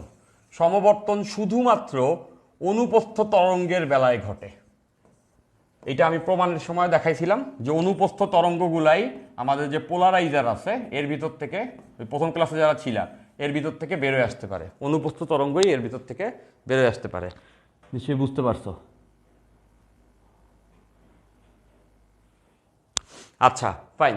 এরপর এখানে বলছে মুখ্য তরঙ্গের তরঙ্গ মুখের উপর প্রত্যেক বিন্দু গৌণ তরঙ্গের উৎস। মুখ্য তরঙ্গের তরঙ্গ মুখের উপর প্রত্যেক বিন্দু গৌণ তরঙ্গের উৎস। এটি কার নীতি ছিল? হাইগেনের নীতি ছিল। হাইগেন হাইগেন হাইগেন হাইগেন হাইগেনের তরঙ্গ তত্ত্ব, হাইগেনের তরঙ্গ তত্ত্ব, মুখস্থ কোশ্চেন। ফাইন। এরপর আলো যখন বায়ু কাছে প্রবেশ করে, প্রিন্টিং মিস্টেক, প্রবেশ করে তখন আলোর তরঙ্গের কি পরিবর্তন হয়? আচ্ছা বুঝতে পারছি, মনে রাখবা, আলো যখন একটা মিডিয়ামে ঢোকে তখন বেসিকলি একটা জিনিস ফিক্স থাকে, সেটা হচ্ছে গিয়া কম্পাঙ্ক ঠিক থাকে, কম্পাঙ্ক ফিক্স থাকবে, কম্পাঙ্ক চেঞ্জ হয় না, কম্পাঙ্ক আনচেঞ্জড। মনে রাখবা যে কোনো মাধ্যম চেঞ্জ হইলে কম্পাঙ্ক কখনোই চেঞ্জ হবে না, কম্পাঙ্ক চেঞ্জ হবে না। তাহলে আলোর কি কি আছে? বেগ আছে, কম্পাঙ্ক আছে, তরঙ্গ দৈর্ঘ্য আছে, এটা কোনোদিনই চেঞ্জ হয় না। আলো পানি থেকে বাতাসে যাক, বাতাস থেকে কাছে যাক, কম্পাঙ্ক চেঞ্জ হবে না। তাহলে চেঞ্জ হয় কি? আলোর বেগ, আর চেঞ্জ হয় আলোর তরঙ্গ দৈর্ঘ্য। তাহলে ওইটাই কই, বেগ তরঙ্গ দৈর্ঘ্য, সি। মনে রাখবা কম্পাঙ্ক কখনোই চেঞ্জ হবে না, কম্পাঙ্ক কখনোই চেঞ্জ হবে না, কম্পাঙ্ক চেঞ্জ হয় না। ফাইন। এরপর কৃষ্ণ বস্তুর তাপমাত্রা দ্বিগুণ বৃদ্ধি করলে বিকিরণের হার কত গুণ বৃদ্ধি পাবে? আমরা জানি যে বিকিরণের হার তাপমাত্রা চতুর্ঘাতের সমানুপাতিক। এখন এটা দ্বিগুণ করলে 2^4, 2^4 মানে 16, 2^4 মানে 16, বুঝতেই পারছ, 4 পাওয়ার, এটা দ্বিগুণ করা মানে 2 এর পাওয়ার 4 মানে 16 গুণ হবে। ফাইন। এরপর একটি তরঙ্গের দুটি বিন্দুর মধ্যে পথ পার্থক্য এত হলে, পথ পার্থক্য এত, বিন্দু দ্বয়ের মধ্যে দশা পার্থক্য কত? এটা আর কি, আমরা জানি দপা ইকলস টু 2 দপা বাই 2 পাই পপা বাই ল্যামডা। সো দশা পার্থক্য বের করতে হবে, দশা পার্থক্য ইকলস টু 2 পাই ইন্টু পপা। সো পথ পার্থক্য বলে দিছে, পথ পার্থক্য 5 পাই বাই ল্যামডা, সরি পথ পার্থক্য হচ্ছে 5 ল্যামডা বাই 4। তাহলে ল্যামডা ল্যামডা কাটা, 2 দিয়ে এটারে কাটলে 2, that means 5 pi by 2, 5 pi by 2। So 5 pi by 2 এখানে কিন্তু নাই, দেখতেছো 5 পাই বাই 2 এখানে নাই। এটা আমরা আগের দিনও করছিলাম, আজকেও করতেছি। 5 পাই বাই 2 এখানে নাই, কেন নাই বলো তো? 5 পাই বাই 2 এটাকে ভেঙে এভাবে লেখা যায় আড়াই পাই, বুঝতেছো সবাই? 5 বাই 2 মানে আড়াই পাই, আড়াই পাই মানে এটাকে ভেঙে এভাবে লেখা যায় 2 পাই প্লাস পাই বাই 2 মানে 0.5 পাই, 2 পাই প্লাস 0.5 পাই, 0.5 মানে 1/2। এখন 2 পাই মানে তো বুঝতেছো একবার তো ঘোরা হয়ে গেছে, 2 পাই মানে একবার ঘুরে এখানে আসছে, এরপরে এক্সট্রা আছে আর এত, ওইটাই কিন্তু আমরা দশাপার্থক্য হিসেবে ধরি। একবার ঘুরে তো আবার এক্স অক্ষে চলে আসছে 2 পাই ঘুরলে, তার মানে এতটুকু হবে, মানে পাই বাই 2, এইটা আছে দেখো, পাই বাই 2, সি আনসার আছে, সি পাই বাই 2, বুঝছো নিশ্চয়ই? এটা একটু ঠিকই আছে। ফাইন। গ্লিসারিনে আলোর বেগ এত, প্রতিসরণাঙ্ক কত? গ্লিসারিনে আলোর বেগ এত, প্রতিসরণাঙ্ক কত? আমরা আলোর বেগের সঙ্গে প্রতিসরণাঙ্কের সূত্র জানি। প্রতিসরণাঙ্কের সূত্র হচ্ছে শূন্য মাধ্যমে আলোর বেগ ডিভাইডেড বাই ওই মাধ্যমে আলোর বেগ। ওকে, আচ্ছা সো প্রতিসরাঙ্ক জানতে চাইছে। শূন্য মাধ্যমে আলোর বেগ সবসময় ফিক্স 3 × 10⁸। আর গ্লিসারিনে আলোর বেগ লাগবে মাধ্যমে, ওই মাধ্যমে যেটা হচ্ছে 2.04 × 10⁸।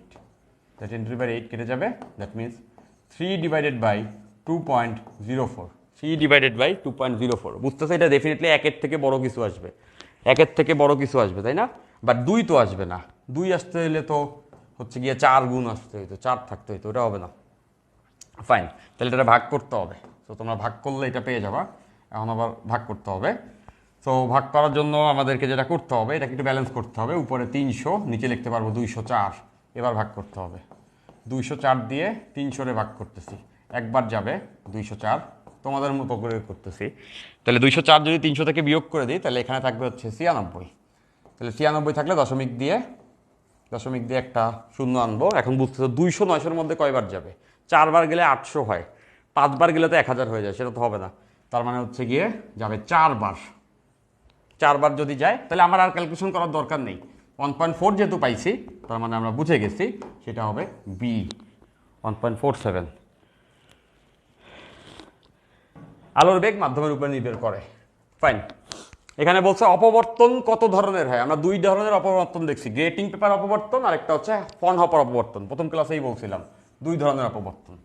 পরের কোশ্চেন, আলোর তরঙ্গ দৈর্ঘ্য মাধ্যমের প্রতিসরণাঙ্কের। এটা তো আজকে ক্লাসেই আমরা দেখছি। আলোর তরঙ্গ দৈর্ঘ্য এবং মাধ্যমের প্রতিসরণাঙ্কের মাঝে সম্পর্ক ব্যস্তানুপাতিক। আমি তো আজকে চারটি করে দিলাম, কার সঙ্গে কার কি সম্পর্ক, ব্যস্তানুপাতিক, তার মানে সি। তাহলে সি। এরপর পানি এবং কাচের প্রতিসরণাঙ্ক যথাক্রমে, পানির হচ্ছে এত আর কাচের হচ্ছে এত হলে কাচে আলোর বেগ কত? সো আমরা একটু আগেই দেখলাম যে আলোর বেগের সঙ্গে প্রতিসরণাঙ্কের সম্পর্ক হচ্ছে গিয়া ব্যস্তানুপাতিক। আলোর বেগের সঙ্গে প্রতিসরণাঙ্ক সম্পর্ক ব্যস্তানুপাতিক। এটা কোথায় দেখলাম? এই যে দেখছি, শূন্য মাধ্যমে আলোর বেগ আর ওই মাধ্যমে আলোর বেগ, আর এটা তো ওই মাধ্যমেরই প্রতিসরণাঙ্ক, তার মানে ওই মাধ্যমের আলোর বেগের সঙ্গে ওর সম্পর্ক ব্যস্তানুপাতিক। তাহলে এখান থেকে তো এটা লেখা যায়। ব্যস্তানুপাতিক সম্পর্ক মানেই আমরা জানি যে এদের গুণফলটা কি আসবে, ধ্রুবক আসবে। That means C1 μ1 equals to C2 μ2 হবে। C1 μ1 ইকুয়ালস টু C2 μ2 হবে। তাহলে আমি ধরলাম এটা পানিতে পানি এবং কাচের প্রতিসরণাঙ্ক এত হলে কাচে আলোর বেগ কত? আচ্ছা, সো পানিতে আসলে আলোর বেগটা দেওয়া উচিত ছিল। ফাইন, সো পানিতে না দেওয়া থাকলে এইটা তো বের করা কঠিন। ফাইন, এভাবেও বের করা যেতে পারে, এভাবেও বের করা যেতে পারে। দেখো, এইটা লাগবে না, অন্যভাবেও বের করা যেতে পারে, নর্মাল সূত্র দিয়েও বের করা যেতে পারে। আমরা প্রতিসরণাঙ্ক যদি বের করি, সে পানিতে প্রতিসরণাঙ্ক, এটা বের করার নিয়ম কি হবে? শূন্য মাধ্যমে আলোর বেগ ডিভাইডেড বাই পানিতে আলোর বেগ। ঠিক তেমন করে কাচের প্রতিসরণাঙ্ক, গ্লাসের, শূন্য মাধ্যমে আলোর বেগ ডিভাইডেড বাই গ্লাসে আলোর বেগ। এবার এই দুজনের ভাগ করে দিব, এই দুইটা ভাগ করে দিলে পানির প্রতিসরণাঙ্ক ডিভাইডেড বাই কাচের প্রতিসরণাঙ্ক ইকুয়ালস টু, ভাগ করলে C0 কাটা, এটা যাবে উপরে উঠে। তার মানে কাচে আলোর বেগ ডিভাইডেড বাই পানিতে আলোর বেগ। এখন দেখো এখানে একটা ডেটা মিসিং আছে আর কি, হ্যাঁ, এই জন্যই হচ্ছিল না, নাহলে এইভাবেও হইতো। কজ দেখতেছো পানির প্রতিসরণাঙ্ক 1.33 এটা আছে, টাইপিং মিস্টেক আর কি। আর কাচের প্রতিসরণাঙ্ক 1.5 এটাও আছে। এখন আমাদের কাছে চাওয়া হয়েছে কাচে আলোর বেগ, মানে সিজি বের করতে হবে। তাহলে তো আমাদের পানিতে আলোর বেগ থাকতে হবে। পানিতে আলোর বেগ তো আমরা জানি না, এখানে দেয় নাই, ভুলে দেয় না, এটা দেওয়া থাকবে। লেটস সে আমি একটা এক্সাম্পল হিসেবে দিয়ে দিচ্ছি, আমার মনে নেই কত ছিল, ধরলাম 2.4 10⁸ পানিতে আলোর বেগ, এটা দেওয়া। তাহলে ওটা আমরা বসাই দিব। তাহলে আনসার কিন্তু এটার সঙ্গে মিলবে না মোস্ট প্রবাবলি, কজ এটা প্রিন্টিং মিস্টেক, উঠায় নেয় ভুলে। তো এটা দেওয়া থাকলে যেটা আসবে সেটা মিলবে আর কি ওখানে। সেই একই কথা আর কি, হ্যাঁ। আচ্ছা, ইয়ংয়ের ডিচির পরীক্ষা সমর্থন করে, ইয়ংয়ের ডিচির পরীক্ষা তরঙ্গ তত্ত্বকে সমর্থন করে। এই চ্যাপ্টারটা হাইগেনের তরঙ্গ তত্ত্বের উপরে ডিপেন্ড করে, কিছুক্ষণ আগে আমি একবার বললাম। তো ওইটাই, তো কোথায় আলোর কণা ও তরঙ্গ উভয় না, তরঙ্গ তত্ত্বকে হাইগেনের তরঙ্গ তত্ত্বকে সে প্রমাণ করে, কণা তত্ত্ব না। ফাইন, এরপর বলছে আলো শূন্য মাধ্যমে 10 বছরে কত দূরত্ব অতিক্রম করে? 10 বছরে কত দূরত্ব অতিক্রম করে? তো তুমি জানবা 1 লাইট ইয়ার মানে আলোকবর্ষ। 1 লাইট ইয়ার এটা কিন্তু একটা দূরত্ব, মানে আলো 1 বছরে যে দূরত্ব যায় সেই দূরত্বটা আমাদের মুখস্থ থাকার কথা মেজরিটির, যেহেতু ফিজিক্স পড়ো। 9.46 10⁻12 কিলোমিটার। এইটা হচ্ছে 1 বছরে আলো এত কিলোমিটার যায়। বাট আমরা কয় বছর ধরছি? 10 বছর ধরছি। তাহলে 10 বছরে কি আরও 10 গুণ যাবে বেশি। তার মানে এটা লেখা যাবে 9.46 10⁻, আরেকটা 10 গুণ হয়ে গেলে 13 কিলোমিটার। নিশ্চয়ই বুঝতেছো 9.46 10⁻13। তাহলে আনসার কোনটা হবে দেখে বুঝতেছো কোথায় কোথায় কোথায় কোথায় কোথায়। এই যে 9.46 মানেই তো 9.5 9.5 10⁻13 কিলোমিটার। হোপফুলি সবাই এটা বুঝছো। গুড, আমরা একদম লাস্টের দিকে চলে আসছি। আলোকবর্ষের মাত্রা সমীকরণ কি? এই তো একটু আগেই দেখলাম। আলোকবর্ষ দ্বারা আসলে বুঝায় কি? দূরত্ব। আলোকবর্ষ দ্বারা বুঝায় দূরত্ব। আর দূরত্বের মাত্রা সমীকরণ কি? এ লেন্থ। আলোকবর্ষ মানে দূরত্ব বুঝায়, সো লেন্থ এ। আলোকবর্ষ মানে দূরত্ব। আলোকবর্ষ মানে দূরত্ব, টি না। আলোকবর্ষ মানে টি না, একটু আগেই তো দেখলে এটা কিলোমিটার। আলো 1 বছরে যে দূরত্ব দেয় কিলোমিটার, মানে লেন্থ। লেন্থের জন্য তো এল হবে। ওকে ফাইন, এ হবে। তো আমরা একদম লাস্টে আছি। কোন বিজ্ঞানী সর্বপ্রথম আলোর তরঙ্গ তত্ত্ব প্রবর্তন করে? আলোর তরঙ্গ তত্ত্ব কে দিচ্ছে প্রথমে বলো তো? হাইগেন। হাইগেন হাইগেন হচ্ছে আলোর তরঙ্গ তত্ত্ব দিয়েছে। গুড। এরপর থার্ড লাস্ট কোশ্চেন, শূন্য মাধ্যমের ভেদনযোগ্যতা কত? এটা তো মুখস্থ সবার। Epsilon not 8.854 10⁻⁻12। তো ওইটা কোথায় আছে? কোথায় কোথায় কোথায় কোথায় কোথায় কোথায়? এই যে পাইছি, বি 8.854 10⁻⁻12। আচ্ছা, লাস্ট কোশ্চেনের আগের কোশ্চেন, এটা ভালো কোশ্চেন আছে।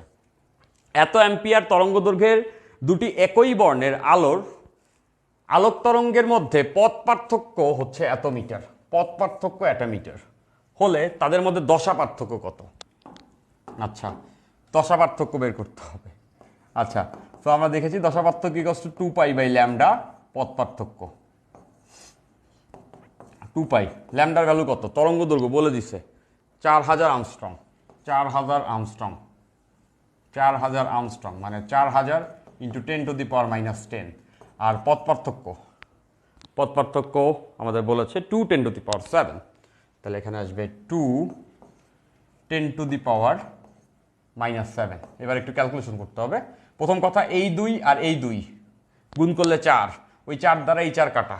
এই 4 কাটা বলতে 1000 থাকে এখানে, এখানে থাকে 1000। বুঝতেছে? এই 2 কাটা গেছে। তাহলে উপরে পাই ইন্টু 10⁻⁻7।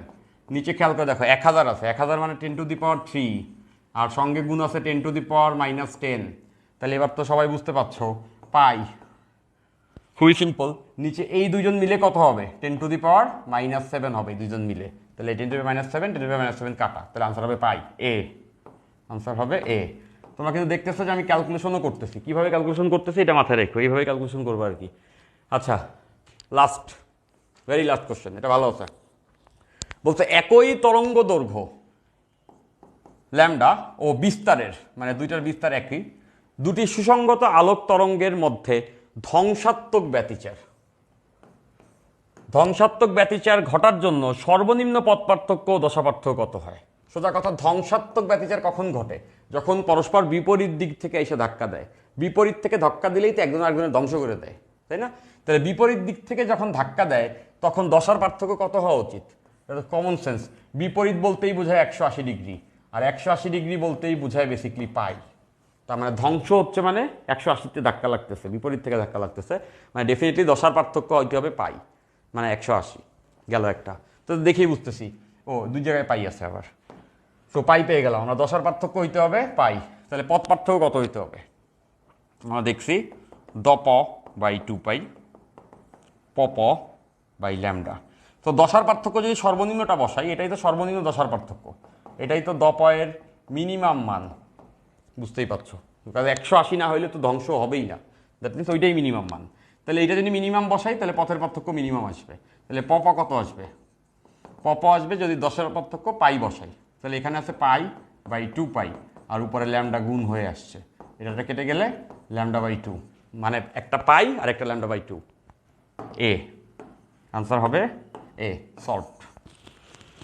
আনসার এ, সল্ট। ডান। এখন আমি এতটুকু বলতে পারি যে 2টা ক্লাস নেওয়ার পরে তোমরা এই 2টা ক্লাসের সকল সূত্রগুলো যদি একটু গুছায় লিখে যতগুলো প্র্যাকটিস করাইছি এগুলো প্র্যাকটিস করে তারপরে তুমিও যদি কোশ্চেন ব্যাংকটা আরেকবার একটু উল্টায় পাল্টায় দাও, এই চ্যাপ্টার থেকে একটা কোশ্চেন আসার চান্স আছে, সেই কোশ্চেনটা কমন পড়বে ইনশাল্লাহ। ফাইন, এটা আমার বিশ্বাস। যে আমি সেভাবেই পড়াইছি, কোনো কিছু বাদ রাখি নাই। যেখানে কেউ যেই জায়গাটাতে আসলে প্যারা থাকে ওই জায়গাগুলোও কিন্তু আমি তুলে ধরছি। যেমন ফিল্মের একটা অঙ্ক আসছে ডিউতে, বাট সেটা আমরা অনেক সময় স্কিপ করে যাই, না যাইনি, আচ্ছা এটা কঠিন আসছিল বাদ, এরপরে আর আসবে না, এরপরে আসতেও তো পারে, একবার যেহেতু আসছে সেই সূত্র আমরা দেখছি। পাশাপাশি আরও সফিস্টিকেটেডলি কোনো কোনো ফর্মুলার ভিতর থেকে যদি আসলে কোনো অঙ্ক থাকে সেইগুলোও কিন্তু তোমাদেরকে বের করে দেওয়া হয়েছে। সো আমি তো মনে করি যে আমি তোমাদেরকে সব পড়াইতে পারছি।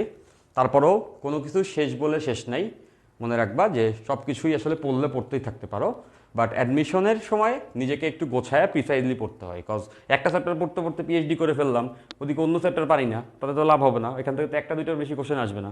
সো ওই একটা দুইটা কোশ্চেন কমন পড়তে হলে যা পাওয়া লাগবে তার থেকে আমরা 45% জিনিসপত্র বেশি পড়েছি। চ্যাপ্টারটি ছোটো ছিল এবং আর্লি শেষ হয়ে গেছে। ওকে, রহিমা বলছো আজকে ক্লাসটা করছি ভাইয়া, আলহামদুলিল্লাহ ভালো হচ্ছে, থ্যাংক ইউ, ফাইন। আফনান খুশি, ওকে, জাজাকাল্লাহ খাইরান। সঞ্জীব বলছে ভালো ক্লাস ছিল, ওকে ফাইন। তোমাদের ক্লাস ভালো নিতে পারলে আসলে ভালো লাগে আর কি। তো আমাদের চেষ্টা তোমাদের ভালো করে ক্লাস নেওয়া, আর তোমাদের প্রতি সবার জন্য দোয়া থাকবে ইনশাল্লাহ। ভালো একটা প্রিপারেশন নিতে থাকো, বাবা মায়ের স্বপ্নটা যেন তুমি পূরণ করতে পারো। তোমার বাবা মা বা প্রত্যেকের বাবা মা স্বপ্ন দেখছেন কিন্তু তোমাদেরকে নিয়ে, তোমার কখনো বলবে না, তোমাকে কখনো বলবে না। তুমি ইভেনচুয়ালি ডিউর পরীক্ষায় চান্স না পাইলেও তোমার বাবা মা বলবে আরে যা হইছে হইছে, বাদ দে। বাবা একটু রাগ করতে পারে প্রথমে, বাট আরে যা হইছে হইছে, এরপরে কি করা যায় বল, সে কিন্তু সেটাই বলবে, তাই না? কিন্তু সে কিন্তু মনে মনে, তারা কিন্তু মনে মনে একটা বড় স্বপ্ন দেখতেছে। তুমি কতটুকু পড়ালেখা করতেছো তা ততটা বুঝতেছে না বা জানতেছে না, বাট তারা কিন্তু মনে মনে একটা বড় স্বপ্ন ধরে আছে যে আমার ছেলে বা আমার মেয়ে ঢাকা ভার্সিটিতে চান্স পাবে। হয়তো বা দেখবা তাদের বন্ধু বান্ধবের সঙ্গে আলাপ করে যে আমার ছেলেকে আমার মেয়েকে হচ্ছে কোচিং করাচ্ছি, ওকে ঢাকা ভার্সিটিতে পড়াবো। সেই যে গল্পটা সে করে, সেটা কেন করে? করে তোমাদের ভালোর জন্য, তাই না? একটা স্বপ্ন সে দেখে রাখছে। সো বাবা মায়ের স্বপ্নটা পূরণ করতে পারতে হবে। ওকে, দুনিয়ায় জীবনে যখনই মনে হবে তুমি ক্লান্ত, তুমি আর পারছো না, তুমি একবার চিন্তা করে দেখো তোমার বাবা মায়ের চোখে পানি ঝরবে, এরকম কোনো একটা ঘটনা ঘটে যাবে, আর সেই ঘটনাটা তুমি ঘটতে দিবা, সেটা কি হওয়া উচিত? সেটা হওয়া উচিত না। আমরা প্রত্যেকটা মানুষ জীবনে সাফল্য কি, কি হইলে সফল হওয়া যাবে, এই কোশ্চেনটার নানা রকম আনসার খুঁজি। বাট আমার কাছে তো আনসারটা খুবই সিম্পল। আমার কাছে মনে হয় যা হইলে তোমার বাবা মা খুশি হবেন সেটাই তোমার হওয়া উচিত। তাহলে ওইটাই হইতে হবে, তার জন্য যা করার সব করতে হবে। ফাইন, ইনশাল্লাহ দেখা হবে পরবর্তী কোনো ক্লাসে। সিউ, টেক কেয়ার, আল্লাহ হাফেজ। আমার জন্য দোয়া করবা, তোমাদের সবার জন্য সব সময় দোয়া থাকবে। সবাই ভালো থাকবা, আল্লাহ হাফেজ, বাই।